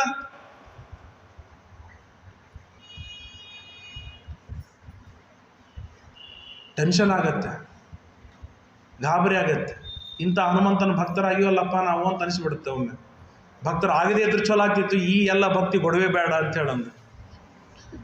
ಅನುಗ್ರಹಸ್ಥೇ ಮೈ ಚೈವ ಮೇವ, ಈ ತರಹದ ಅನುಗ್ರಹ ಮಾಡ್ತಿದ್ರೆ ಮಾಡು, ಬೇರೆ ಅನುಗ್ರಹ ನನಗೆ ಬೇಕಿಲ್ಲ ಅಂತ ಹನುಮಂತ ದೇವರು ದಿವ್ಯವಾದ ಪ್ರಾರ್ಥನೆಯನ್ನು ಮಾಡಿ ಇತಿ ತಸ್ಯ ದದೋಸ ತದ್ವಯಂ, ಈ ಎರಡನ್ನು ಹನುಮಂತ ದೇವರು ಬೇಡಿದ ಎರಡನ್ನೂ ಕೊಟ್ಟು, ಅಷ್ಟೇ ಅಲ್ಲದೇನೆ ಬ್ರಹ್ಮದೇವರ ಪದವಿಯೊಳಗೆ ನೀನು ಮುಂದೆ ಇರುವಾಗ ಎಲ್ಲಾ ಭೋಗಗಳನ್ನು ಕೊಡುವ ಮುಖಾಂತರ ನಾನು ಕೊಡುವ ವರ ಅಂತ ಹೇಳಿ ಸಮಗ್ರವಾಗಿ ಕೊಟ್ಟು ಗಟ್ಟಿಯಾಗಿ ಆಲಿಂಗನವನ್ನು ಮಾಡಿಕೊಂಡು ಮುಂದೆ ಎಲ್ಲರಿಗೂ ಸತ್ಕಾರಗಳನ್ನು ಮಾಡಿದ ಎಂಬುದಾಗಿ ತಿಳಿಸ್ತಾರೆ. ಹೀಗೆ ಅನೇಕ ತರಹದ ಸತ್ಕಾರಗಳನ್ನು ಮಾಡಿದ ರಾಮ ಎಲ್ಲರಿಗೂ ಅವರವರ ಯೋಗ್ಯತಾನುಸಾರವಾಗಿ ಕೊಟ್ಟು ಸುಗ್ರೀವನನ್ನು ಕರೆದು ಸಮಗ್ರವಾದ ಕಪಿರಾಜ್ಯಕ್ಕೆ ಸುಗ್ರೀವನನ್ನು ರಾಜನನ್ನಾಗಿ ಮಾಡಿದಾಗ ಸುಗ್ರೀವ ಅನುಮತಿಯನ್ನು ಪಡೆದ. ರಾಮ ನಾನು ಹೊರಡುತ್ತೇನೆ ಅಂತ ಹೇಳಿದಾಗ ಅವಶ್ಯವಾಗಿ ಹೋಗು, ನಿರಂತರವಾಗಿ ನನ್ನ ಚಿಂತನೆ ಆರಾಧನೆಯನ್ನು ಮಾಡು ಎಂಬುದಾಗಿ ಕಳಿಸ್ತಾನೆ. ಹನುಮಂತ ನಿಂತಿರ್ತಾನೆ. ಹನುಮಂತನಿಗೆ ಹೇಳ್ತಾನೆ, ಅದ್ಯಾಪಿ ಇವತ್ತಿಗೂ ಕೂಡ ಹನುಮಂತ ದೇವರು ನಿರಂತರವಾಗಿ ರಾಮಾಯಣ ಚಿಂತನ ಪಠಣವನ್ನು ಮಾಡ್ತಾ ಬದರಿಕಾಶ್ರಮದೊಳಗೆ ಇದ್ದಾರೆ ಎಂಬುದಾಗಿ ಕೇಳ್ತೇವೆ. ಹೀಗೆ ದಿವ್ಯವಾದ ರಾಮ ಎಲ್ಲರ ಕಪಿಗಳನ್ನು ಕೊಟ್ಟು ಕಳಿಸಿ ತಾನು ರಾಜ್ಯವಾಳಲಿಕ್ಕೆ ಪ್ರಾರಂಭವನ್ನು ಮಾಡಿದ. ಎಷ್ಟು ದಿನ ರಾಜ್ಯವಾಳಿದ? ಅವನ ರಾಜ್ಯ ಹೇಗಿತ್ತು? ಮೊಟ್ಟ ಮೊದಲಿಗೆ ರಾಮ ರಾಜ್ಯವಾಳುವುದಕ್ಕಾಗಿ ತಾನು ಏನೆಲ್ಲ ಗುಣಗಳನ್ನು ತಾನು ರೂಢಿಸಿಕೊಂಡಿದ್ದ. ಸಮಯ ಆಯ್ತು, ಈಗ ಒಂದು 10 ನಿಮಿಷ ಇವತ್ತ ನನ್ನ ಸಮಯ ನಾನು ತಗೋತೀನಂತ.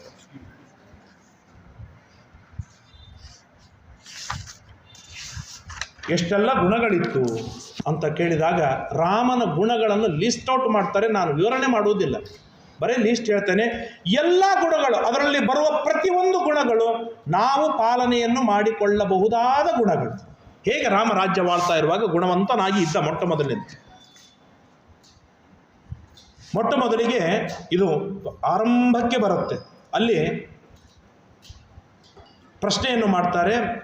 ಧರ್ಮಜ್ಞನಾದ, ಕೃತಜ್ಞನಾದ, ಸತ್ಯವಾಕ್ಯನಾದ, ದೃಢವ್ರತನಾದ, ಚಾರಿತ್ರ್ಯದಿಂದ ಯುಕ್ತನಾದ, ಎಲ್ಲ ಜೀವರಾಶಿಗಳಿಗೆ ಹಿತನಾದ, ವಿದ್ವಾಂಸನಾದ, ಸಮರ್ಥನಾದ, ಎಲ್ಲ ಜನರಿಗೆ ಪ್ರಿಯನಾದ ಒಬ್ಬ ಯಾರಾದರೂ ವ್ಯಕ್ತಿ ಭೂಮಿಯೊಳಗೆ ಇದ್ದಾರೇನು ಅಂತ ನಾರದರು ಬ್ರಹ್ಮದೇವರಿಗೆ ಪ್ರಶ್ನೆಯನ್ನು ಮಾಡ್ತಾರೆ.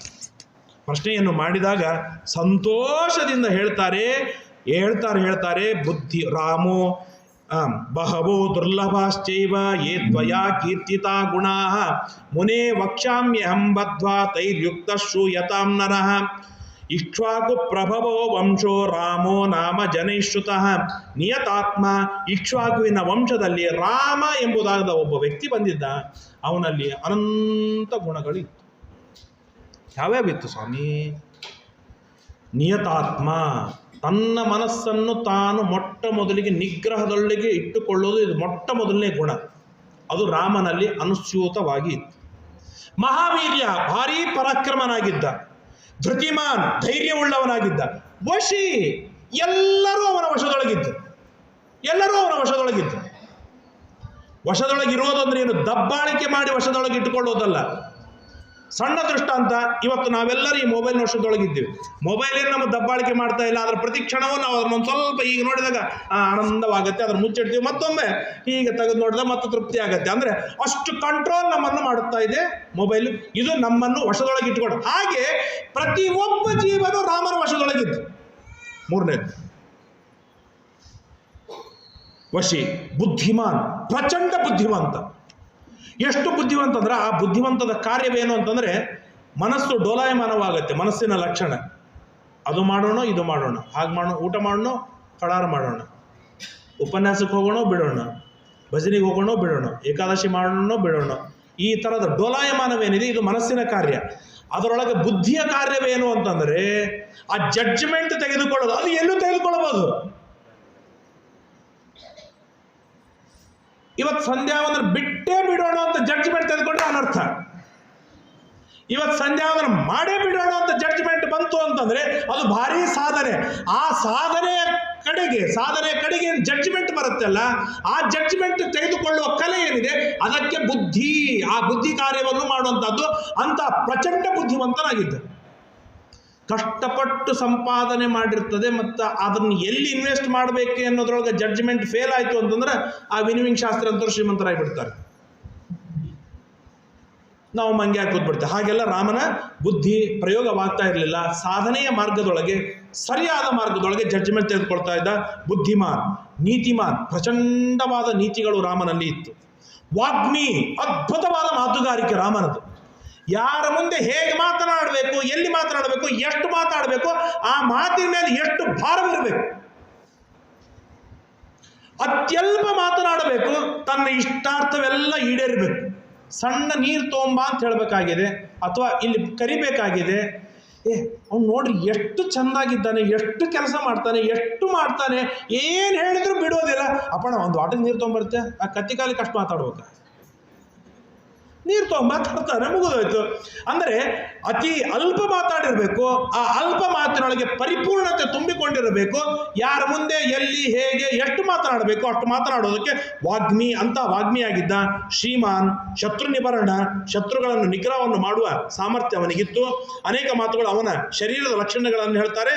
ಅದಾದಮೇಲೆ ಧರ್ಮಜ್ಞ, ರಾಮೋ ವಿಗ್ರಹವಾನ್ ಧರ್ಮ. ರಾಮ ಅಂತಂದ್ರೆ ಧರ್ಮನೇ, ಧರ್ಮ ಅಂತಂದ್ರೆ ರಾಮನೇ. ಅದಕ್ಕಾಗಿ ರಾಮಾಯಣ ಕೊನೆ ಭಾಗದೊಳಗೆ ಉದ್ಗಾರವನ್ನು ತೆಗೆಯುತ್ತೆ, ರಾಮೋ ವಿಗ್ರಹವಾನ್ ಧರ್ಮ ಎಂಬುದಾಗಿ ಹೇಳ್ತಾರೆ. ಅದರ ವಿವರಣೆ ತಾವೆಲ್ಲ ಹಿಂದೆ ರಾಮಾಯಣದಲ್ಲಿ ಕೇಳಿರ್ಬೋದು. ಸತ್ಯಸಂಧ, ಸತ್ಯದೊಳಗೆ ತನ್ನನ್ನು ತಾನು ವಶನಾಗಿ ಇಟ್ಟುಕೊಳ್ಳೋನು. ಪ್ರಜಾನಾಂಚ ಹಿತೇರತ, ಪ್ರಜೆಗಳಿಗೆ ಹಿತವಾಗಬೇಕು. ಅದಕ್ಕಾಗಿಯೇ ತುಡಿಯುವ ಮನುಷ್ಯ. ಯಶಸ್ವಿ, ಜ್ಞಾನ ಸಂಪನ್ನ, ಶುಚಿ. ಪರಿಶುದ್ಧತೆ ಅಂತಂದ್ರೆ ಪರಿಶುದ್ಧತೆ. ತಪ್ಪಿ ಅಶುದ್ಧವಾದ ವಸ್ತುಗಳು ಅವನ ಹತ್ರ ಬರಲಿಕ್ಕೆ ಬಿಡ್ತಿರ್ಲಿಲ್ಲ. ಯಾಕೆ? ಇವತ್ತೇ ನಾನು ಗರುಡ ಪುರಾಣ ಹೇಳಿ ಬಂದೆ.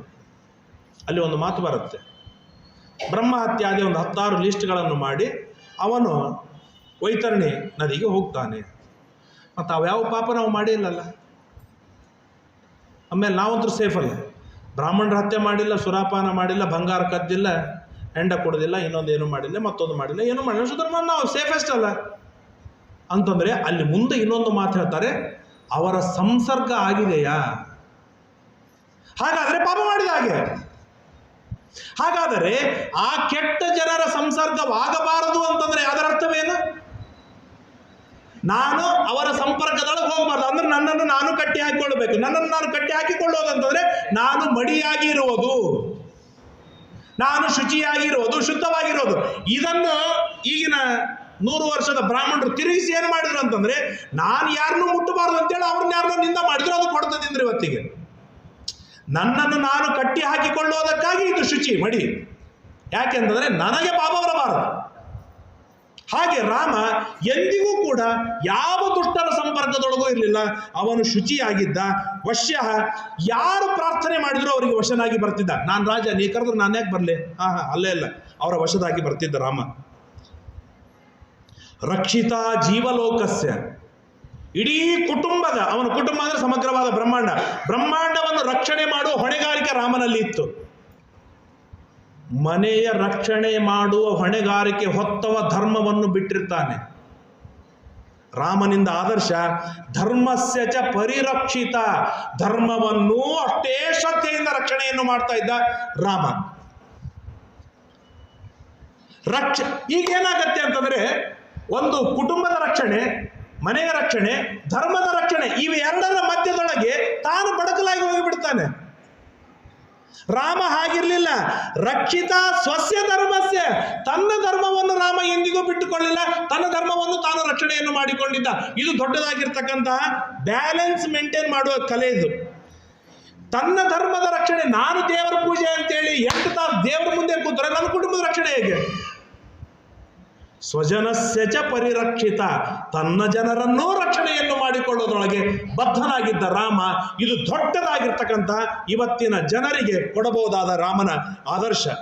ವೇದ ವೇದಾಂಗ ತತ್ವಜ್ಞ, ಸರ್ವಶಾಸ್ತ್ರ ತತ್ವಜ್ಞ, ಸ್ಮೃತಿಮಾನ್ ಪ್ರತಿಭಾನವಾನ್, ಸರ್ವಲೋಕಪ್ರಿಯ, ಸಾಧು, ಅಧೀನಾತ್ಮ, ವಿಚಕ್ಷಣ, ಸರ್ವದಾ ಅಭಿಗತಃ. ಇದರ ಜೊತೆಗೆ ಹೇಳ್ತಾರೆ ಮೃದು ಪೂರ್ವಭಾಷಿ, ಸ್ಮಿತ ಪೂರ್ವಭಾಷಿ. ಅವ್ರು ಮಾತಾಡಲಿ, ಆಮೇಲೆ ನಾ ಮಾತಾಡ್ತೀವಿ. ಯಾಕೆ ಅವ್ರು ಮಾತಾಡಿಲ್ರಿ, ನಾನು ಯಾಕೆ ಮಾತಾಡಲಿ? ಮೈ ಮೇಲೆ ಬಿದ್ದು. ರಾಮನ ಹತ್ರ ಈ ಆಪ್ಷನ್ನೇ ಇರಲಿಲ್ಲ. ನಗುತ್ತಿದ್ದ ಮೊಟ್ಟ ಮೊದಲು ರಾಮನೇ ಮಾತನಾಡೋದು, ಅದು ಯಾವನೇ ಇರಲಿ. ಸ್ಮಿತ ಪೂರ್ವಭಾಷಿ, ನಕ್ಕು, ಪ್ರೀತಿಯಿಂದ ನಕ್ಕು ಮಾತನಾಡೋದು ರಾಮನ ದೊಡ್ಡ ಕಲೆ. ದಾನ ಮಾಡ್ತಾ ಇದ್ದ.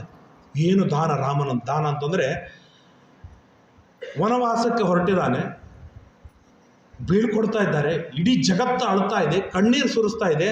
ಒಬ್ಬ ಮೂದಿ ಬಡಕಲ ಬ್ರಾಹ್ಮಣ ಬಂದ, ರಾಮ ಅವತ್ತೆಂದ ನೀನು ಮಾತು ಕೊಟ್ಟಿದ್ದೀನಿ ನನಗೆ ದಾನ ಕೊಡ್ತೆ ಅಂತೇಳಿ ನೀವು ಅನುಕೂಲ ನಾಯಿ ಮಾಡಲಿ ನಾನು ಇವತ್ತಂದ.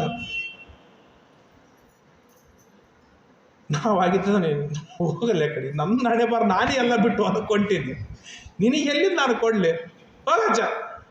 ರಾಮ ಅಂದ, ಹೌದಲ್ಲ ಇದು ತೊಗೊಂತ, ಅಲ್ಲಿ ಒಂದು ಕೋಲ್ ಬಿದ್ದಿತ್ತು, ಕೋಲ್ ಕೊಟ್ಟಿದ್ದು ತೊಗೊಯ್ದು, ಕೋಲ್ ತೊಗೊಂಡು ಇದನ್ನು ಹೋಗಿಲ್ಲ ಅಂತ. ಆ ಮುದುಕ, ಸಾವಿರಾರು ವರ್ಷದ ಮುದುಕ, ಎಲ್ಲಿ ಶಕ್ತಿ ಹಾಕಿ ಹೋಗೋದನೋ ಗೊತ್ತಿಲ್ಲ, 100 ಎಕರೆ ದೂರದೊಳಗೆ ಹೋಗಿ ಆ ಕೋಲ್ ಬಿದ್ದರೆ ಅಲ್ಲಿವರೆಗೆ ನಿಂದೆ ಭೂಮಿ ತಗೋಗು ಅಂತ ಹೇಳಿ ದಾನ ಮಾಡಿ ತಾನು ವನಕ್ಕೆ ಹೊರಟ ರಾಮ. ಅಷ್ಟು ದೀಕ್ಷೆ ದಾನದ ವಿಷಯದೊಳಗೆ. ಹೀಗೆ ನೂರಾರು ಸಾವಿರಾರು ಗುಣಗಳನ್ನು ಲೀಸ್ಟ್ ಮಾಡಿ ರಾಮದೇವರು ರಾಮಾಯಣದೊಳಗೆ 3-4 ಬಾರಿ ಆ ರಾಮನ ಗುಣಗಳನ್ನು ನಮಗೆ ತಿಳಿಸಿಕೊಡ್ತಾರೆ.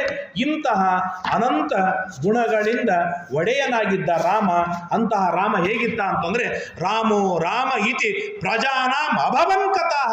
ಪ್ರತಿಯೊಬ್ಬರ ಮನೆಯೊಳಗೆ ರಾಮ ರಾಮ ರಾಮ ರಾಮ ರಾಮ ರಾಮ ಹಾಗಿದ್ದ. ರಾಮನನ್ನು ನೋಡಿದ, ರಾಮನನ್ನು ನಕ್ಕ, ಎಲ್ಲಿ ನೋಡಿದರೆ ರಾಮ ರಾಮ. ಕಾಳಿದಾಸ ರಘುವಂಶ ಕಾವ್ಯದೊಳಗೆ ಒಂದು ಮಾತು ಹೇಳ್ತಾನೆ, ಪಾಪಿಷ್ಟರಿಗೆ, ತಪ್ಪು ಮಾಡುವವರಿಗೆ ರಾಮ ಹೇಗಿದ್ದ ಅಂತಂದ್ರೆ, ಅವನು ಎಲ್ಲೋ ಮೂಲೆ ಕೂತ್ಕೊಂಡು ಮುಚ್ಚಿಕೊಂಡು ತಪ್ಪು ಮಾಡ್ತಾ ಇದ್ರು, ರಾಮ ಬಿಲ್ ಹಿಡ್ಕೊಂಡು ಬಂದು ನಿಂತಾಗಿರ್ತಂತೆ. ಇವತ್ತಿಗೂ ನಮ್ಗೆ ಆ ಫೀಲ್ ಬರುತ್ತೆ ರಾಮ ಬಂದಾಗೆಲ್ಲ, ನಮ್ಮ ಗುರುಗಳು ಬಂದಾಗ. ಅಷ್ಟು ಹೆದರಿಕೆ ನಮ್ಮಲ್ಲಿ ಹುಟ್ಟಿಸಿಬಿಟ್ಟಿದ್ದಾರೆ. ಯಾಕೆಂತಂದರೆ ಹಿರಿಯರ ಜವಾಬ್ದಾರಿ ಅದು ಭಯ ಹುಟ್ಟಿಸುವುದು. ಭಯ ಇತ್ತು ಅಂತಾಗಿದ್ದರೆ ಸನ್ಮಾರ್ಗದಲ್ಲಿರ್ತಾನೆ, ಭಯ ಇಲ್ಲ ಅಂತಂದರೆ ಎಲ್ಲಿ ಬೇಕಲ್ಲೂ ಹೇಗೆ ಬೇಕೋ ಆಗಿ ಹೋಗ್ತಾನೆ. ಆದ್ದರಿಂದಾಗಿ ಹೆದರಿಗೆ ಭಯವಿರಬೇಕು. ಜೊತೆಗೆ ಭೀಷಾಸ್ಮಾದ್ ವಾತಪ್ಪವತೆ ಭೀಷೋದೇತಿ ಸೂರ್ಯ ಭೀಷಾಸ್ಮಾದ್ ಅಗ್ನಿಶ್ಚೇಂದ್ರಶ್ಚ ಮೃತ್ಯುರ್ಧಾವತಿ ಪಂಚಮ ಇತಿ ಇತ್ಯಾದಿಯಾಗಿ ಅನೇಕ ಮಾತುಗಳನ್ನು ಹೇಳ್ತಾನೆ. ಹಾಗೆ ರಾಮ ಇದ್ದ. ಅಂತೆಯೇ ರಾಮಭೂತಂ ಜಗತ್ ಸರ್ವಂ ರಾಮೇ ರಾಜ್ಯಂ ಪ್ರಶಾಸತಿ. ರಾಮ ರಾಜ್ಯವಾಳ್ತಾ ಇರುವಾಗ ಸಮಗ್ರವಾದ ರಾಜ್ಯ ರಾಮಭೂತವಾಗಿತ್ತು. ಮುಂದೆ ಹೇಳ್ತಾರೆ, ರಾಮನ ರಾಜ್ಯದೊಳಗೆ ಒಬ್ಬ ರೋಗಿಷ್ಠ ಇರಲಿಲ್ಲ. ಮೊದಲನೇದ್ದು, ರಾಮನ ರಾಜ್ಯದೊಳಗೆ ಹಿರಿಯರು ಮಕ್ಕಳ ಅಂತ್ಯಕರ್ಮವನ್ನು ಮಾಡಿರಲಿಲ್ಲ. ರಾಮನ ರಾಜ್ಯದೊಳಗೆ ಪತಿ ಇದ್ದಾಗ ಪತ್ನಿ ಹೋದ್ಲು ಅಥವಾ ಪತ್ನಿ ಇದ್ದಾಗ ಪತಿ ಹೋದಳು ಆಪ್ಷನ್ನೇ ಇರಲಿಲ್ಲ. ರಾಮನ ರಾಜ್ಯದೊಳಗೆ ಕಳ್ಳಕಾಕರ ಭಯ ಇರಲಿಲ್ಲ. ನಚಸ್ಮ ವೃದ್ಧ ಬಾಲಾನಾಂ ಪ್ರೇತಕಾರ್ಯಾಣಿ ಕುರ್ವತೆ ರಾಮಮೇವ ಅನುಪಶ್ಯಂತು. ರಾಮ ನಮ್ಮನ್ನು ನೋಡಿದ ಅಂತಲ್ಲ, ರಾಮ ನಮ್ಮ ಕಣ್ಣಿಗೆ ಬಂದ ಸಾಕು ಅಂತ ಹೇಳಿ ಕೋಟಿ ಜನ ರಾಮನನ್ನು ನೋಡುವುದಕ್ಕಾಗಿ ಬರಬೇಕಂತ. ಕೋಟಿ ಕೋಟಿ ಜನ ರಾಮನನ್ನು ನೋಡೋದಕ್ಕಾಗಿ ಬರಬೇಕಂತ. ಹೀಗೆ ರಾಮ ತನ್ನ ರಾಜ್ಯವನ್ನು ಆಳ್ತಾ ಇರುವಾಗ ಎಷ್ಟು ದಿನ ರಾಜ್ಯವಾಳಿದ ಅಂತಂದರೆ 10 ವರ್ಷ ಸಹಸ್ರಾಣಿ 10 ವರ್ಷ ಶತಾನಿ ಚ 13,000 ವರ್ಷಗಳವರೆಗೆ ದಿವ್ಯವಾದ ರಾಜ್ಯವನ್ನು ಆಳಿದ ರಾಮ. 13,000 ವರ್ಷಗಳವರೆಗೆ ಅದ್ಭುತವಾದ ರಾಜ್ಯವನ್ನು ಆಳಿದ. ಸೀತೆಯ ಜೊತೆಗೆ ಅತ್ಯದ್ಭುತವಾದ ಭೋಗಗಳನ್ನು ಮಾಡಿದ. ಆ ಸೀತೆಯಲ್ಲಿ ಕುಶ ಹಾಗೂ ಲವ ಎನ್ನುವಂಥ 2 ಮಕ್ಕಳನ್ನು, ದಿವ್ಯವಾದ ಮಕ್ಕಳನ್ನು ರಾಮ ತಾನು ಪಡಿತಾನೆ. ಹೀಗೆ ದಿವ್ಯವಾದ ರಾಮ ರಾಜ್ಯವನ್ನು ಆಳ್ತಾ ಇರುವಾಗ 13,000 ವರ್ಷಗಳ ರಾಜ್ಯವಾಳಿಯಾದ ಮೇಲೆ ಸುರಾಣಕ ಎನ್ನುವಂಥ ದೈತ್ಯರು, ರಾಕ್ಷಸರು ಆಗ 13,000 ವರ್ಷಗಳ ಕಳೆದಾದ್ಮೇಲೆ ಹುಟ್ಟಾಕ್ತಾರೆ. ಸೀತೆ ಸರಿಯಾಗಿಲ್ಲ, ಶುದ್ಧಳಾಗಿಲ್ಲ, ಪರಾಮೃಷ್ಟಳಾದ ಸೀತೆಯನ್ನು ರಾಮ ತಾನು ಇಟ್ಟುಕೊಂಡ ಅಂತ ಹೇಳಿ ಅಪವಾದ ಹಾಕಿದಾಗ ರಾಮ ವಿಚಾರವನ್ನು ಮಾಡಿ ಸೀತೆಗೆ ಹೇಳ್ತಾನೆ, ಸೀತೆ ಇನ್ನು ನೀನು ಹೊರಡ್ಲಿಕ್ಕೆ ಅಡ್ಡಿ ಇಲ್ಲ ಅಂತ ಹೇಳಿದಾಗ ಸೀತೆ ರಾಮನಿಂದ ದೂರ ಆಗ್ತಾಳೆ. ದೂರ ಆದಾಗ ಆಗ ಲವಕುಶರನ್ನು ಹಿಡಿದುಕೊಂಡು ವಾಲ್ಮೀಕಿ ಋಷಿಗಳು ಸಮಗ್ರವಾದ ರಾಮಾಯಣವನ್ನು ಉಪದೇಶವನ್ನು ಮಾಡ್ತಾರೆ. ಆ ರಾಮಾಯಣವನ್ನು ಹಾಡಾಡ್ತಾ ಊರಿಗೆ ಬರ್ತಾರೆ. ಊರಿಗೆ ಬಂದಾಗ ಕಿವಿ ಸುದ್ದಿ ಕೇಳಿ ರಾಮನಿಗೆ ಬರ್ತೇ, ನಿನ್ನ ಕಥೆಯನ್ನು ಯಾರೋ 2 ಹುಡುಗರು ಚಂದ ಹಾಡ್ಲಿಕ್ಕತ್ತಾವ ನೋಡೋದು, ಕರೀರಲ್ಲಿ ನನ್ನ ಮುಂದೆ ಹಾಡಿಸ್ತಾರೆ ಅಂತ ಹೇಳಿದಾಗ ಆ ರಾಮನ ಮುಂದೆ ಬಂದು ಲವಕುಶರು ಹಾಡ್ತಾರೆ. ಸಮಗ್ರವಾದ ರಾಮಾಯಣವನ್ನು ಸ್ತೋತ್ರವನ್ನು ಮಾಡಿದಾಗ ರಾಮನಿಗೆ ಹಿಗ್ಗಾಗತ್ತೆ, ರಾಮನಿಗೆ ಗೊತ್ತಾಗತ್ತೆ. ಆದರೂ ಕೇಳ್ತಾರೆ, ನೀವ್ ಯಾರು? ನಿನ್ನ ಮಕ್ಕಳೇ ಇದೆಯೋ ನೋಡು, ವಿಚಾರವನ್ನು ಮಾಡು ಅಂತ ಹೇಳಿದಾಗ ಸೀತೆಯನ್ನು ಕರೆದುಕೊಳ್ತಾನೆ ಇತ್ಯಾದಿಯಾದ ಮುಂದೆ ಅನೇಕ ಕಥೆಗಳು ಬರುತ್ತದೆ. ಮುಂದೆ ರಾಮ ಸೀತೆಗೆ ಆಜ್ಞೆಯನ್ನು ಮಾಡ್ತಾನೆ. ಸೀತೆ ತಾನು ಭೂಮಿಯೊಳಗೆ ಪ್ರವೇಶವನ್ನು ಮಾಡ್ತಾಳೆ. ಹನುಮಂತನಿಗೆ ಆಜ್ಞೆ ಮಾಡ್ತಾನೆ, ನೀನು ಭೂಮಿಯಲ್ಲಿ ಇರಬೇಕು ಅಂತ. ಇನ್ನು ಉಳಿದ ಅನೇಕ ಕಪಿಗಳು ತಾವು ತಿರುಗಿ ಬರ್ತಾ ಇರುವಾಗ ರಾಮ ಎಲ್ಲರನ್ನೂ ಕರೀತಾನೆ. ಹೀಗೆ ತಾನು ಕೊನೆಗೆ ಹೋಗ್ತಾ ಇರುವಾಗ ಸಮಾಯಾತ ಏ ಮೋಕ್ಷ ಪದೇಚ್ಛವ, ಇದೆಲ್ಲ ಈ ಮಾತುಗಳನ್ನ ಯಾಕೆ ಹೇಳ್ತಾ ಇದ್ದೇನೆ ಅಂದರೆ ಒಂದೇ ಸಂಕ್ಷೇಪದೊಳಗೆ ಹೇಳ್ತೇನೆ. ಉತ್ತರಕಾಂಡವನ್ನು ವಾಲ್ಮೀಕಿ ಋಷಿಗಳು ಬರೆದಿಲ್ಲ ಅಂತ ದೊಡ್ಡದಾದ ವಾದವಿದೆ. ಆದರೆ ನಮ್ಮ ಶ್ರೀಮದಾಚಾರ್ಯರು ಉತ್ತರಕಾಂಡದಲ್ಲಿ ಬರುವ ಈ ಎಲ್ಲ ಕಥೆಗಳನ್ನು ನಿರ್ಣಯವನ್ನು ಮಾಡಿ ತಾತ್ಪರ್ಯ ನಿರ್ಣಯದ 9ನೇ ಅಧ್ಯಾಯದಲ್ಲಿ ಹೇಳ್ತಾರೆ. ಅಂದ ಮೇಲೆ ಉತ್ತರಕಾಂಡವನ್ನು ವಾಲ್ಮೀಕಿ ಋಷಿಗಳು ಬರೆದಿದ್ದಾರೆ ಎಂಬುದಾಗಿ ನಮಗೆ ಸ್ಪಷ್ಟವಾಗಿ ತಿಳಿದು ಬರ್ತದೆ. ಹೀಗೆ ರಾಮ ಭಾರಿ ವಿಚಿತ್ರ. ರಾಮಕೃಷ್ಣರಲ್ಲಿ ಭಾರಿ ಅದ್ಭುತವಾದ್ದು. ರಾಮ ಎಲ್ಲರಿಗೂ ಕರೆದ ಸಮಾಯಾತ ಏ ಮೋಕ್ಷ ಪದೇಚ್ಛವ. ಆಗ ಶ್ರೀಮದ್ ಆಚಾರ್ಯರು ಹೇಳ್ತಾರೆ, ರಾಮಾಯಣನು ಹೇಳುತ್ತೆ, ಕತ್ತಿ ಕೋತಿ ಮೊದಲು ಮಾಡಿ ತೃಣ ಪಿಪೀಲಿಕ ಇರಿವಿ ಹುಲ್ಲು ಕಡ್ಡಿ ಮೊದಲು ಮಾಡಿ ರಾಮ ನಾವೆಲ್ಲರೂ ಮೋಕ್ಷಕ್ಕೆ ಬರ್ತೀವೋ ಹೊರಟು ಬಿಟ್ಟು.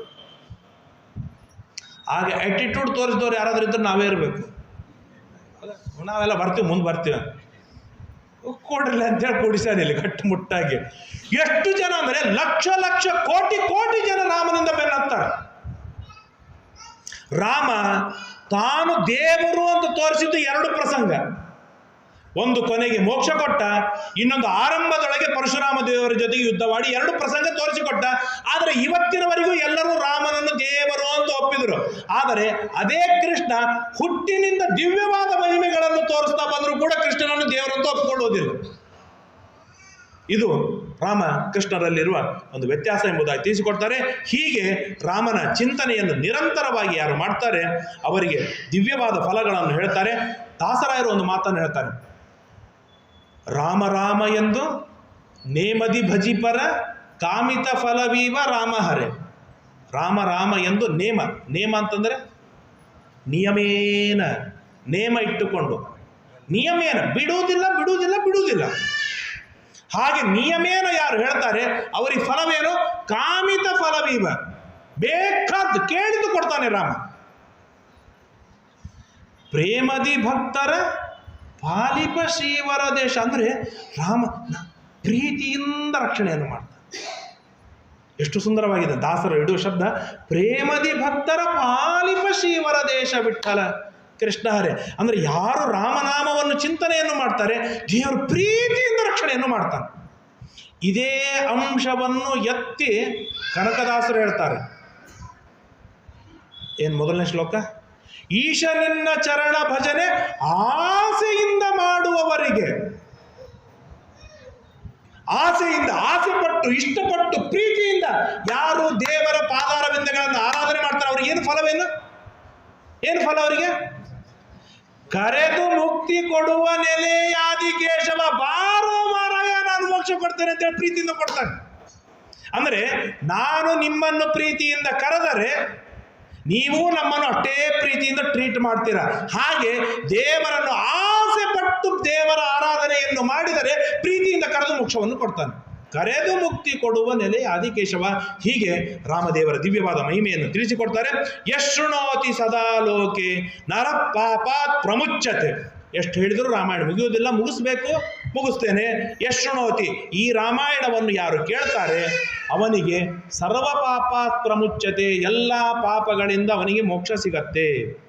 ಪುತ್ರ ಕಾಮಶ್ಚ ಪುತ್ರಾನ್, ಯಾರಿಗೆ ಸಂತಾನ ಬೇಕಾಗಿದೆ ರಾಮನಂತಹ ಗುಣವಂತರೇ ಮಕ್ಕಳಾಗಿ ಹುಟ್ಟಿ ಬರ್ತಾರೆ. ಧನಕಾಮೋ ಧನಾನಿಚ, ಯಾರಿಗೆ ಹಣ ಬೇಕಾಗಿದೆ ರಾಮ ಹೇಗೆ ದಾನ ಮಾಡಿದ ದಾನಕ್ಕೆ ಯೋಗ್ಯವಾದ ಶುದ್ಧವಾದ ಹಣವೇ ಬಂದು ಬೀಳುತ್ತೆ. ಲಭತೆ ಮನುಜೋ ಲೋಕೆ ಶುದ್ಧ ರಾಮಾಭಿಷೇಚನಂ, ರಾಮನ ಪಟ್ಟಾಭಿಷೇಕದ ಮಹಿಮೆಯನ್ನು ಯಾರು ಕೇಳ್ತಾರೆ ಅವರಿಗೆ ಈ ತರಹದ ಫಲವಿದೆ. ಮಹೀಂ ವಿಜಯತೆ, ರಾಜನಾಗಿದ್ದರೆ ಸಮಗ್ರವಾದ ಭೂಮಿಯನ್ನು ಗೆಲ್ತಾನೆ, ಎಲ್ಲ ಶತ್ರುಗಳನ್ನು ಸೋಲಿಸ್ತಾನೆ. ಶೃಣೋತಿ ಯಯಿದಂ ಕಾವ್ಯಂ ಪುರಾ ವಾಲ್ಮೀಕಿನಾ ಕೃತಂ ಶಬ್ದದಾನೋ ಜಿತಕ್ರೋಧ ದುರ್ಗಾಣ್ ಅತಿತರತ್ಯಸೋ, ಯಾರು ಈ ರಾಮಾಯಣ ವಾಲ್ಮೀಕಿ ಋಷಿಗಳಿಂದ ರಚಿತವಾದ ರಾಮಾಯಣ ಕಾವ್ಯಗಳನ್ನು ಯಾರು ಶ್ರದ್ಧೆ ಇಟ್ಟು ಸಿಟ್ಟನ್ನು ಗೆದ್ದವನಾಗಿ ಯಾರು ಕೇಳ್ತಾನೆ ಅವನಿಗೆ ಅವನ ಮನೆಯಲ್ಲಿ ರಾಮನೇ ಬಂದು ಕುಳಿತುಕೊಳ್ತಾನೆ. ವಾಲ್ಮೀಕಿ ಋಷಿಗಳಿಗೆ ಫಲ ಹೇಳೋದ್ರೊಳಗೆ ಭಾರಿ ಆಸಕ್ತಿ, ತುಂಬ ಫಲಗಳನ್ನು ಹೇಳ್ತಾರೆ. ಶ್ರವಣೇನ ಸುರಾ ಸರ್ವೇ ಪ್ರಿಯಂತೆ ಸಂಪ್ರಶೃಣ್ವತಾಂ, ಎಲ್ಲ ದೇವತೆಗಳು ಸಂತೋಷವಾಗ್ತಾರೆ ರಾಮಾಯಣವನ್ನು ಕೇಳುವುದರಿಂದ. ರಾಮನ ಮಹಿಮೆಯನ್ನು ರಾಮಾಯಣವನ್ನು ನಾವು ಕೇಳುವುದರಿಂದ ಸ್ವರ್ಗದಲ್ಲಿರುವ ದೇವತೆಗಳು ಸಂತೋಷರಾಗ್ತಾರೆ.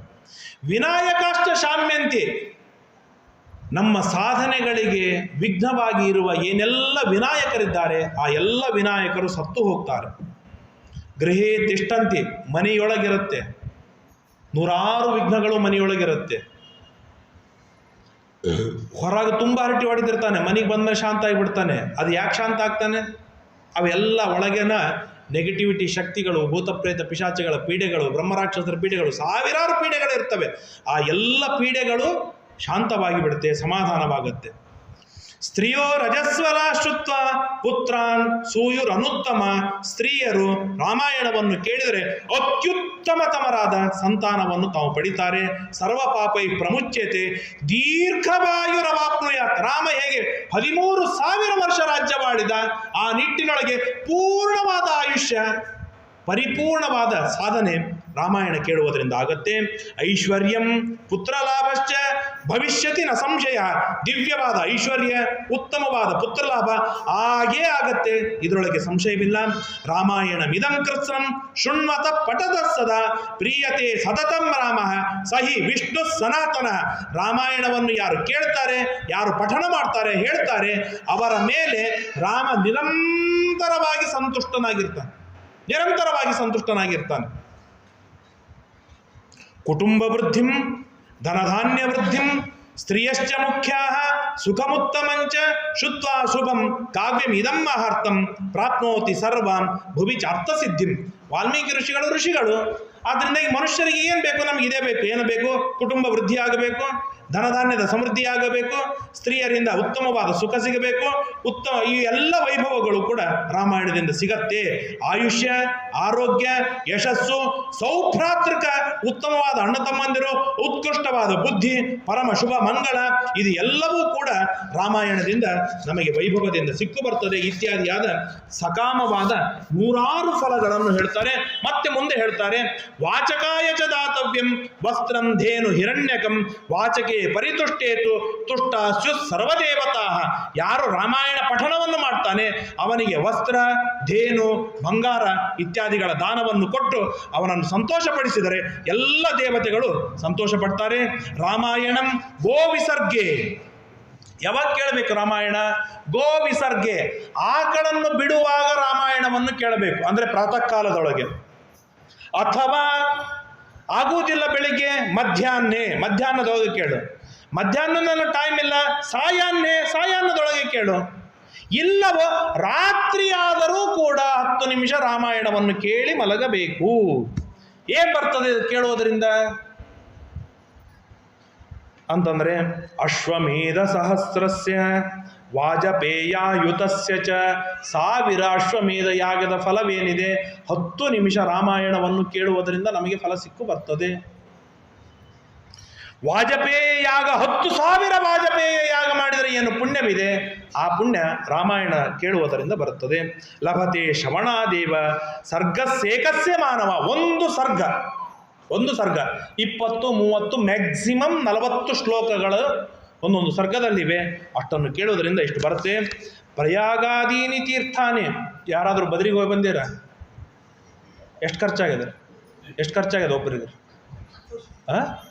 20 ವರ್ಷದ ಕೆಳಗೆ ಎಷ್ಟಾಗಿದ್ದಾರೆ? 20,000. ಇವತ್ತಿಗೆ 50-60 ಸಾವಿರ ಬೇಕು.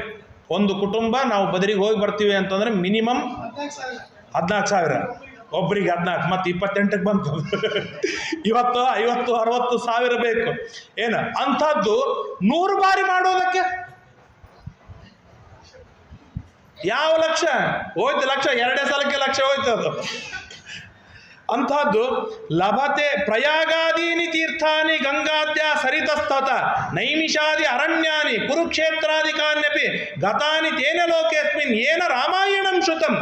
ಒಂದು ಬಾರಿ ರಾಮಾಯಣವನ್ನು ಕೇಳುವುದರಿಂದ ಇಷ್ಟೆಲ್ಲ ಕ್ಷೇತ್ರಗಳಿಗೆ 100 ಬಾರಿ ಯಾತ್ರವನ್ನು ಮಾಡಿದರೆ ಗಂಗಾ ಸೇತು ಯಾತ್ರಾ ಫಲ. ಒಂದು ಯಾತ್ರಾ ಅಂತಂದ್ರೆ ಗಂಗೆಯಿಂದ ಆರಂಭಿಸಿ ಸೇತುವಿಗೆ ಹೋಗಿ, ಸೇತುವಿನಿಂದ ಆರಂಭಿಸಿ ಗಂಗೆಗೆ ಮುಟ್ಟಬೇಕು. ಹೀಗೆ ಏನಂತಾರೆ, ಒಂದು ಯಾತ್ರೆ. ಇಂಥದ್ದು 100 ಬಾರಿ ಯಾತ್ರೆ ಮಾಡಿದರೆ ಏನು ಫಲವಿದೆ, ಆ ಫಲ ಸುಲಭದೊಳಗೆ ರಾಮಾಯಣ ಕೇಳುವುದರಿಂದ ಸಿಗತ್ತೆ. ಹೇಮಭಾರಂ, ಕುರುಕ್ಷೇತ್ರದೊಳಗೆ 100 ಕಿಲೋ ಬಂಗಾರವನ್ನು ದಾನವಾಗಿ ಕೊಟ್ಟರೆ ಏನು ಫಲವಿದೆ. ನನಗಾಗಿ ನಾನು ಸಂಪಾದನೆ ಮಾಡಿಕೊಳ್ಳೋದು ಕಷ್ಟ. 100 ಕಿಲೋ ಈಗ 2 ತೊಲಿ ತಗೊಳ್ಳೋದು ಬಹಳ ಕಷ್ಟ ಆಗಿದೆ. ಈಗ ₹1,00,000 2 ತೊಲಿ ಅಂತಂದ್ರೆ. ಕುರುಕ್ಷೇತ್ರದ ಮಹಿಮಾ ಬಹಳಷ್ಟಿದೆ. ಸುಧಾದೊಳಗೂ ಹೇಳ್ತಾರೆ, ಇಲ್ಲೂ ಹೇಳ್ತಾರೆ. ಸೂರ್ಯ ಗ್ರಹಣವಿದ್ದಾಗ ಕುರುಕ್ಷೇತ್ರದೊಳಗೆ 1 ಗೋದಾನ ಮಾಡಿದರೆ ಮಹಾಪುಣ್ಯ ಅಂತ ಹೇಳ್ತಾರೆ. ಅದೇ ಮಾತು ಹೇಳ್ತಾರೆ, ಭಾನೋಗ್ರಸ್ತೆ ಪ್ರಯಚ್ಛತಿ. ಭಾನು ಅಂದ್ರೆ ಸೂರ್ಯಗ್ರಹಣವಿರುವಾಗ 100 ಕಿಲೋ ಬಂಗಾರವನ್ನು ದಾನ ಮಾಡಿದರೆ ಏನು ಫಲವಿದೆ, ಆ ಫಲ ರಾಮಾಯಣವನ್ನು ಹೇಳುವ, ರಾಮಾಯಣವನ್ನು ಕೇಳುವವನಿಗೆ ಫಲ ಸಿಗತ್ತೆ. ಸಮ್ಯಕ್ ಅಲ್ಲ, ಮತ್ತು ನಾವು ಇಷ್ಟೆಲ್ಲ ಕೇಳೀವಿ, ಜನ್ಮಾಂತರಗಳಿಂದ ಕೇಳ್ಕೊತ ಬಂದೀವಿ, ನಮಗೇನು ಫಲ ಭಾಳ ಸಿಕ್ಕದಂತ ಅನಿಸೋದಿಲ್ಲಲ್ಲ ಅಂತಂದ್ರೆ ಅದಕ್ಕೂ ಫಲವನ್ನು ಹೇಳ್ತಾರೆ. ಸಮ್ಯಕ್ ಶ್ರದ್ಧಾ ಸಮಾಯುಕ್ತ. ಎಷ್ಟು ಶ್ರದ್ಧೆ ಮಾಡಬೇಕು, ಪರಿಪೂರ್ಣ ಶ್ರದ್ಧೆಯನ್ನು ಮಾಡಬೇಕು. ನಾವು ಅಷ್ಟಷ್ಟು ಶ್ರದ್ಧೆಯನ್ನು ಮಾಡಿದ್ದೇವೆ, ಅಷ್ಟಷ್ಟು ಫಲ ನಮಗೆ ಸಿಕ್ಕದು, ವಿಚಾರವೇ ಇಲ್ಲ. ಪರಿಪೂರ್ಣ ಶ್ರದ್ಧೆ ಇಟ್ಟು ಪರಿಪೂರ್ಣ ಫಲ ಸಿಕ್ಕೇ ಸಿಗತ್ತೆ. ಸರ್ವ ಪಾಪಾತ್ ಪ್ರಮುಚ್ಚೇತ. ಎಲ್ಲ ಪಾಪಗಳಿಂದ ಪರಿಹಾರವಾಗಿ ವಿಷ್ಣು ಲೋಕಂ ಸಗಚ್ಚತಿ. ಪುತ್ರದಾರಾಶ್ಚ ವರ್ಧಂತೆ ಸಂಪದ ಸಂತತಿಸ್ತತ. ಸತ್ಯಮೇತತ್ ವಿದಿತ್ವಾತು ಶ್ರೋತವ್ಯಂ ನಿಯತಾತ್ಮಭಿಃ. ಗಾಯತ್ರ್ಯಾಶ್ಚ ಸ್ವರೂಪಂ ತತ್ ರಾಮಾಯಣಮನುತ್ತಮಂ. ಈ ರಾಮಾಯಣವೇನಿದೆ ಗಾಯತ್ರಿಯ ವ್ಯಾಖ್ಯಾನ ರೂಪವಾಗಿದೆ. ಹಾಗಾಗಿ ಯಾರು ರಾಮಾಯಣವನ್ನು ಕೇಳ್ತಾರೆ ಅವರಿಗೆ ಗಾಯತ್ರಿ ಜಪದೊಳಗೆ, ಗಾಯತ್ರಿಯ ಚಿಂತನೆಯೊಳಗೆ ದೀರ್ಘವಾದ ವಿಶ್ವಾಸ ಬರುತ್ತೆ. ನಿರಂತರವಾಗಿ ಜಪವನ್ನು ಮಾಡುವವನಾಗ್ತಾನೆ. ಎಪ್ಪಡೆ ಶೃಣಿಯಾ ನಿತ್ಯಂ ಚರಿತಂ ರಾಘವಸ್ಯ ಭಕ್ತ್ಯ ನಿಷ್ಕಲ್ಮಶೋ ಭೂತ್ವ ದೀರ್ಘಮಾಯುರವಾಪ್ನುಯಾತ್. ಸಾಕಷ್ಟು ಮಾತುಗಳನ್ನು ಹೇಳ್ತಾರೆ. ಪಿತಾಮಹಸ್ತಸ್ಯ ತಥೈವ ಪ್ರಪಿತಾಮಹ ತತ್ಪಿತಾ ಚ ವಿಷ್ಣುಂ ಯಾಂತಿ ನ ಸಂಶಯ. ಅವರ ತಂದೆ ತತ್ಪಿತ 7 ತಲೆಮಾರಿನವರೆಗೆ ವಿಷ್ಣುವನ್ನು ಪ್ರವೇಶವನ್ನು ಮಾಡ್ತಾರೆ, ಮೋಕ್ಷವನ್ನು ಪಡಿತಾರೆ ರಾಮಾಯಣವನ್ನು ಶ್ರವಣ ಮಾಡುವುದರಿಂದ. ಎಷ್ಟು ಫಲಗಳನ್ನು ಹೇಳಿದರು ಅಂತಂದರೆ, ರಾಮಾಯಣ ರಾಮನ ಕಥೆ ಅಷ್ಟು ಬಂತೋ ಇಲ್ಲೋ ಗೊತ್ತಿಲ್ಲ, ಫಲಗಳನ್ನು ಅಷ್ಟು ಹೇಳಿದರು. ಅಷ್ಟು ದಿವ್ಯವಾದ ಫಲಗಳನ್ನು ನಮಗೆ ಹೇಳ್ತಾ ಇದ್ದಾರೆ. ಸಯಾತಿ ಬ್ರಹ್ಮಣ ಸ್ಥಾನಂ. ಬ್ರಹ್ಮಣ ಇನ್ನೊಂದು ದೊಡ್ಡದಾದ ಮಾತನ್ನು ಹೇಳ್ತಾರೆ. ಶೃಣ್ವನ್ ರಾಮಾಯಣಂ ಭಕ್ತ ಯಪ್ಪಾದಂ ಪದಮೇವವ. ಪ್ರತಿನಿತ್ಯದೊಳಗೆ 1 ಪಾದವಾಗಲಿ. ಅಂದರೆ ಈ ರಾಮಾಯಣದ ಶ್ಲೋಕವೆಲ್ಲ 24 ಅಕ್ಷರದ ಶ್ಲೋಕಗಳಿವೆ. ಅದರೊಳಗೆ 1 ಪಾದ ಅಂತಂದರೆ 6 ಅಕ್ಷರ. 6 ಅಕ್ಷರಗಳನ್ನಾದರೂ ಹೇಳಿ. ನಾನು ಅಷ್ಟು ಟೈಮ್ ಇಲ್ಲಪ್ಪ, ನಾನು ಭಾಳ ಬ್ಯುಸಿ ಇದ್ದೇನೆ, ಮಾರ್ಕ್ ಜುಕರ್ಬರ್ಗು ಅಥವಾ ಡೊನಾಲ್ಡ್ ಟ್ರಂಪು ನರೇಂದ್ರ ಮೋದಿಜಿನೋ ಭಾಳ ಬ್ಯುಸಿ ಇದ್ದೀನಿ ಅಂತಂದ್ರೆ ಒಂದೇ ಶಬ್ದ, 2 ಅಕ್ಷರದ 3 ಅಕ್ಷರದ 1 ಅಕ್ಷರದ ಒಂದೇ ಶಬ್ದವನ್ನು ಹೇಳಿದರೂ ಸಾಕು, ಸಯಾತಿ ಬ್ರಹ್ಮಣ ಸ್ಥಾನಂ, ಮೋಕ್ಷವನ್ನು ಪಡಿತಾನೇ. ಅಷ್ಟೇ ಅಲ್ಲ, ಬ್ರಹ್ಮಣ ಪೂಜ್ಯತೆ ಸದಾ, ಬ್ರಹ್ಮದೇವರು ಅಪ್ರಿಷಿಯೇಟ್ ಮಾಡಿ ಆದರ ಮಾಡಿ ಸತ್ಕಾರವನ್ನು ಮಾಡ್ತಾರೆ ಯಾವಾಗಲೂ. ಎಷ್ಟು ಕಷ್ಟಪಟ್ಟು ಸಾಧನೆ ಮಾಡಿಕೊಂಡು ನನ್ನ ಸ್ಥಾನಕ್ಕೆ ಬಂದ್ಬಿಟ್ಟಿಯೋ, ನನ್ನ ಲೋಕಕ್ಕೆ ಬಂದ್ಯಾ, ಭಲೆ ಬೇಷ್, ಎಷ್ಟು ಸಾಧನೆ ಮಾಡ್ತಾನ್ರಿ ಇವನು ಅಂತ ಹೇಳಿ ಎಲ್ಲರ ಮುಂದೆ ಹೇಳ್ತಾ ಇರ್ತಾರೆ ಬ್ರಹ್ಮದೇವರು. ಇದು ರಾಮಾಯಣವನ್ನು ಕೇಳುವುದರಿಂದ. ಏವಮೇ ತತ್ಪುರಾವೃತ್ತಂ ಆಖ್ಯಾನಂ ಭದ್ರಮಸ್ತುವಃ ಪ್ರವ್ಯಾಹರ್ತ ವಿಸ್ರಬ್ಧಂ ಬಲೋ ವಿಷ್ಣೋ ಪ್ರವರ್ಧತಾಂ. ಕೊನೆಗೆ ಒಂದು ಮಾತನ್ನು ಹೇಳ್ತಾರೆ. ಈ ರಾಮಾಯಣದ ಫಲವೇನು ಅಂತಂದ್ರೆ, ವಿಷ್ಣುವಿನಲ್ಲಿ ವಿಷ್ಣು ವಿಷಯಕವಾದ ಸಾಧನೆಯಲ್ಲಿ ಬಲಂ ಪ್ರವರ್ಧತಾಂ, ಭಾರಿ ಬಲ ಬರಬೇಕು, ಬೆಳೆಯಬೇಕು. ಹಾಗಾದರೆ ರಾಮಾಯಣದ ಸಾರ್ಥಕವಾಗತ್ತೆ ಎಂಬುದಾಗಿ ಇತಿ ಶ್ರೀಮದ್ ರಾಮಾಯಣೆ ವಾಲ್ಮೀಕಿ ಆದಿಕಾವ್ಯೆ ಉತ್ತರಕಾಂಡೆ 11 ಸರ್ಗ ಎಂಬುದಾಗಿ ಇಲ್ಲಿಗೆ ಉತ್ತರಕಾಂಡವನ್ನು ಸಹ ಮುಕ್ತಾಯವನ್ನು ಮಾಡ್ತಾರೆ. ಈ ತರಹದ ದಿವ್ಯವಾಗಿರ್ತಕ್ಕಂಥ ರಾಮಾಯಣ, ಈ ರಾಮಾಯಣದ ಇಷ್ಟೆಲ್ಲ ಸಕಾಮವಾದ ಫಲಗಳನ್ನು ಹೇಳಿ ಆದ ಮೇಲೆ ಶ್ರೀಮದ್ ಆಚಾರ್ಯರು ಹೇಳ್ತಾರೆ, ಇದು ಎಲ್ಲ ಮೂಗಿಗೆ ಬೆಣ್ಣೆ ಹಚ್ಚುವ ಫಲಗಳಾದರೆ ನಿಜವಾದ ಫಲವೇನಿದೆ ಅನ್ನೋದನ್ನು ಹೇಳ್ತಾರೆ. ನಾನು ಮೊದಲಿಗೆ ಹೇಳಿದೆ, ಯಸ್ತೆ ಕಥಾ ಸೇವಕ ಏವ ಸರ್ವದಾ ಸದಾರತಿ ಸ್ವಯ್ಯ ಚಲೈಕ ಭಕ್ತಿ ಸಜೀವಮಾನೋ ನ ಪರಕ್ಕತಂಚಿತ ತಜ್ಜೀವನಂ ಮೇ ಸ್ವಧಿಕಂ ಸಮಸ್ತಾತ್ ಪ್ರವೃದ್ಧತಾಂ ಭಕ್ತಿರಲಂ ಕ್ಷಣೆ ಕ್ಷಣೆ ತ್ವಯೀಶ ಮೇ ಹ್ರಾಸ ವಿವರ್ಜಿತ ಸದಾ ಅನುಗ್ರಹಸ್ತೆ ಮಯಿ ಚೈವಮೇವ ನಿರೋಪಧೋತೋ ಮಮ ಸರ್ವಕಾಮ. ಪ್ರತಿ ಕ್ಷಣದೊಳಗೂ ರಾಮಾಯಣ ಕೇಳುವುದರಿಂದ ಭಕ್ತಿ ಬೆಳೀತಾ ಹೋಗುತ್ತೆ. ಅಂತಹ ದಿವ್ಯವಾಗಿರ್ತಕ್ಕಂಥ ರಾಮಾಯಣವನ್ನು 1 ವರ್ಷಗಳ ಕಾಲ ಸುದೀರ್ಘವಾಗಿ ಈ ವೆಂಕಟೇಶ ದೇವರ ದಿವ್ಯವಾದ ಸನ್ನಿಧಾನದೊಳಗೆ ತನ್ನದೇ ಆದ ಮಹಿಮೆಯನ್ನು, ಸಮಗ್ರವಾದ ಮಹಿಮೆಗಳನ್ನು ತಾನು ಕೇಳಿಸಿಕೊಂಡಿದ್ದಾನೆ. ಇದು ದೊಡ್ಡದಾಗಿರ್ತಕ್ಕಂಥ ಸಾಧನ, ಉತ್ಕೃಷ್ಟವಾದಂತಹ ಸಾಧನ. ಇಲ್ಲೆಲ್ಲ ಏನು ಫಲಗಳಿವೆ, ಧರ್ಮದೊಳಗೆ ಬಲ ಬೆಳೀಬೇಕು, ಧರ್ಮದಲ್ಲಿ ಆಸಕ್ತಿ ಅಭಿವೃದ್ಧಿಸಬೇಕು, ಧರ್ಮದಲ್ಲಿ ರುಚಿ ಬಹಳಷ್ಟು ಬೆಳಿಬೇಕು. ಏನಾದರೂ ಆಗಲಿ ಧರ್ಮದ ವಿಷಯದೊಳಗೆ ನಾವು ಅಪ್ಗ್ರೇಡ್ ಆಗಲೇಬೇಕು, ಅಪ್ಡೇಟ್ ಆಗಲಿಕ್ಕೆ ಬೇಕು. ಇದು ರಾಮಾಯಣದ ಗಟ್ಟಿಮುಟ್ಟಾದ ಸಿದ್ಧಾಂತ. ಇದರೊಳಗೆ 2 ಮಾತಿಲ್ಲ. ಆ ತರಹದ ಕೌಶಲವನ್ನು ಕೊಡಲಿ. ಮುಖ್ಯವಾಗಿ ಅಯೋಧ್ಯ ನಗರದೊಳಗೆ ಏನು ದಿವ್ಯವಾದ, ಭವ್ಯವಾದ, ಅತ್ಯಂತ ವೈಭವದ ರಾಮದೇವರ ದೇವಸ್ಥಾನವೇನು ನಿರ್ಮಾಣವಾಗ್ತಾ ಇದೆ, ಇದು ನಮ್ಮೆಲ್ಲರಿಗೂ ಅಲ್ಲ, ಸಾವಿರಾರು ವರ್ಷದ ಏನು ಹಿಂದೂಗಳಿದ್ದಾರೆ ಅವರೆಲ್ಲರಿಗೂ ಕೂಡ ದೊಡ್ಡದಾಗಿರ್ತಕ್ಕಂಥ ವಿಜಯ. ಈ ನಮ್ಮ ರಾಮಾಯಣದ ಪುಣ್ಯ ರಾಮನಾಮ ಸ್ಮರಣೆಯಿಂದ ಏನಿದೆ ಅಂತಂದರೆ, ಅದು ಇನ್ನೂ 10,000 ವರ್ಷ, 20,000 ವರ್ಷ ಸಮಗ್ರವಾದ ಕಲಿಯುಗ ಮುಗಿಯುವವರೆಗೂ ಕೂಡ ಇಷ್ಟೇ ದಿವ್ಯವಾಗಿ ಉಳಿಯಬೇಕು, ಇನ್ನೂ ವೈಭವದಿಂದ ಅಭಿವೃದ್ಧವಾಗಬೇಕು. ನಮ್ಮ ದಿವ್ಯವಾದ ರಾಮನ ರಾಜ್ಯ, ರಾಮನ ಸಿದ್ಧಾಂತ, ರಾಮನ ಧರ್ಮಗಳೇನಿವೆ ನಮ್ಮ ಸಮಗ್ರವಾದ ಭಾರತದೊಳಗೆ ಅಖಂಡವಾಗಿ ಬೆಳಿಬೇಕು. ಇದು ಮೂಲಭೂತವಾದ ಆಶಯ. ಅಷ್ಟು ಯೋಗ್ಯತೆ ನಮಗಿಲ್ಲ ಅಂತಾದರೆ ನಮ್ಮ ಸಮಾಜದೊಳಗೆ ಈಗಿನ ಯುವಕರೇನಿದ್ದಾರೆ ಆ ಯುವಕರೊಳಗೆ ಧರ್ಮ ಬೆಳಿಲಿಕ್ಕೇ ಬೇಕು, ಧರ್ಮ ಅಭಿವೃದ್ಧಿಸಲಿಕ್ಕೇ ಬೇಕು. ಇದು ನನ್ನ ಅತ್ಯಂತ ಆಗ್ರಹದ ಪ್ರಾರ್ಥನೆ. ಯಾಕೆಂತಂದ್ರೆ ನಾನೊಬ್ಬ ಸಣ್ಣವನಾಗಿ ನಾನು ಅನುಭವಿಸಿದ ಮಾತು ಹೇಳ್ತಾ ಇದ್ದೇನೆ. ಹಿರಿಯರು ಸಾಧನೆ ಮಾಡಿಕೊಳ್ಳೋರು ಇರ್ತಾರೆ, ಸಾಧನೆ ಮಾಡ್ಕೊಳ್ತಾರೆ, ಆಗ ಅವ್ರ ಮಾತು ಕೇಳೋದಿಲ್ಲ. ಅವ್ರು ಹೋದ್ಮೇಲೆ ನಾವು ಕಂಗಾಲಾಗಿಬಿಡ್ತೇವೆ. ಸಾಧನೆ ಮಾಡು ಅಂತ ಹೇಳೋರು ಯಾರೂ ಇರೋದಿಲ್ಲ, ಅಂದಮೇಲೆ ಈಗ ನಾನು ಸಾಧನೆಯನ್ನು ಮಾಡು ಅಂತ ಹೇಳಿ ಮಾಡಿಸದೇ ಇದ್ದರೆ ನನ್ನ ಮಕ್ಕಳಿಗೆ, ನಾನು ಹೋದ್ಮೇಲೆ ಅವರ ಅತ್ಯಂತ ರೋಡಿಗೆ ಬರೋದ್ರೊಳಗೆ ಸಂಶಯನೇ ಇಲ್ಲ. ಇವತ್ತು ನಮ್ಮ ಪಾಲಿಗೆ ರಾಮದೇವರ ಅನುಗ್ರಹ, ದೇವರ ಅನುಗ್ರಹದಿಂದ ನಮ್ಮ ಅಪ್ಪ ಅಮ್ಮ ಶುದ್ಧರಿದ್ದಾರೆ. ಅವರ ಮನೆಯೊಳಗೆ ನಾವು ಹುಟ್ಟಿವಿ, ಇಲ್ಲಿದ್ದವ್ರು ಎಲ್ಲರೂ, ಇದರೊಳಗೆ 2 ಮಾತಿಲ್ಲ. ನಾವು ಅಷ್ಟೇ ಶುದ್ಧರಾಗಿದ್ದೇವೆ, ನಮ್ಮ ಮಕ್ಕಳು ಶುದ್ಧರಾಗಿ ಹುಟ್ಟಿ ಬಂದಾರೆ, ಅದರೊಳಗೂ 2 ಮಾತಿಲ್ಲ. ಆದರೆ ಅವ್ರ ಮಗನಾಗಿ ನಾನು ಹುಟ್ಟಿದ್ರೆ ನಾನು ಶುದ್ಧವಾಗಿ ಉಳಿತೇನೆ ಅನ್ನೋ ಕಾನ್ಫಿಡೆಂಟ್ ನನಗಿಲ್ಲ. ಅಷ್ಟು ಕಲಬೆರಕೆ. ಅವತ್ತೆಲ್ಲೋ ಒಂದು ಕಡೆಗೆ ಮುಂಬೈಯಲ್ಲಿ ಆಯಿತು, ಬೆಂಗಳೂರದಲ್ಲಿ ಆಯಿತು ಅಂತ ಕೇಳ್ತಿದ್ವಿ.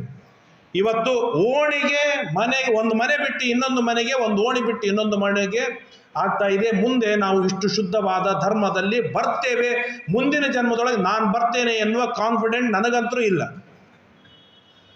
ಹಾಗಾಗಿ ಈಗಲೇ ಎಷ್ಟು ಸಾಧ್ಯವಿದೆ, ಎಷ್ಟು ನಾವು ಸಂಸ್ಕಾರವನ್ನು ಕೊಟ್ಟರು ಆ ಬುದ್ಧಿ ಪ್ರೇರಕರಾಗಿರ್ತಕ್ಕಂಥ ರಾಮದೇವರ ಉಪಾಸಕರಾದ ರುದ್ರದೇವರು ತಲೆ ಕೆಡಿಸಿ ಹಾಕಿದ್ರು ಅಂತಂದ್ರೆ ಏನೂ ಕಲಬೆರಕೆ ಆಗಬಹುದು.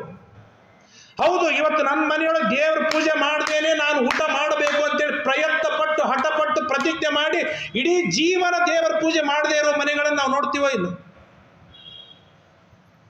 ಇಡೀ ಜೀವನ ಆಗ ಸರ್ವಥಾ ಆಗುವುದು ಬೇಡ. ಶ್ರೀಮದಾಚಾರ್ಯರ ಕಾಲದೊಳಗಿದ್ದೇವೆ, ರಾಮಾಯಣದ ಕಾಲದೊಳಗಿದ್ದೇವೆ, ಮಹಾಜ್ಞಾನಿಗಳು ನಮ್ಮ ಜೊತೆಗೆ ಇದ್ದಾರೆ, ನಮಗೆ ಮಾರ್ಗದರ್ಶನ ಮಾಡುವುದಕ್ಕಾಗಿದ್ದಾರೆ. ಅವರ ಕಾಲದೊಳಗೆ ಇರುವ ನಮ್ಮ ಮನೆಯೊಳಗೆ ರಾಮರಾಜ್ಯ ಆಗಲೇಬೇಕು, ಗುಣಗಳ ಅಭಿವೃದ್ಧಿ ಆಗಲೇಬೇಕು, ಧರ್ಮ ಬೆಳೀಲಿಕ್ಕೆ ಬೇಕು. ಇದಕ್ಕೆ ನಾವೆಲ್ಲರೂ ದೊಡ್ಡದಾದ ಚಾಲೆಂಜ್ ತೆಗೆದುಕೊಂಡು ಪಣ ತೊಟ್ಟು ನಾವು ಟ್ರೈನ್ ಮಾಡೋದು ಇದು ಅತ್ಯಂತ ಅನಿವಾರ್ಯವಾಗಿದೆ. ಇವತ್ತು ಅನಿವಾರ್ಯ ಅಂದ್ರೆ ಅತ್ಯಂತ ಅನಿವಾರ್ಯವಾಗಿದೆ. ಸ್ವಲ್ಪ ನಾವು ಎಳೆಯುವುದರೂ ಕೂಡ ಮಕ್ಕಳು ದಾರಿ ಬಿಟ್ಟು ನೆಕ್ಸ್ಟ್ ಜನರೇಷನ್ನಿಗೆ ಧರ್ಮ ಅವತ್ತಿತ್ತುಪ. ನಮ್ಮ ಅಜ್ಜ ಏನೋ ಒಂದು 2 ಹೊತ್ತು ಬೆಳಿಗ್ಗೆ ಸಾಯಂಕಾಲ ದೇವ್ರ ಮುಂದೆ ಕೂಡ್ತಿದ್ದ, ಅದನ್ನು ನಾವು ನೋಡೀವಿ ಸಣ್ಣವರಿದ್ದಾಗ ಅನ್ನೋ ಪ್ರಸಂಗ ಬಂದಿತ್ತು.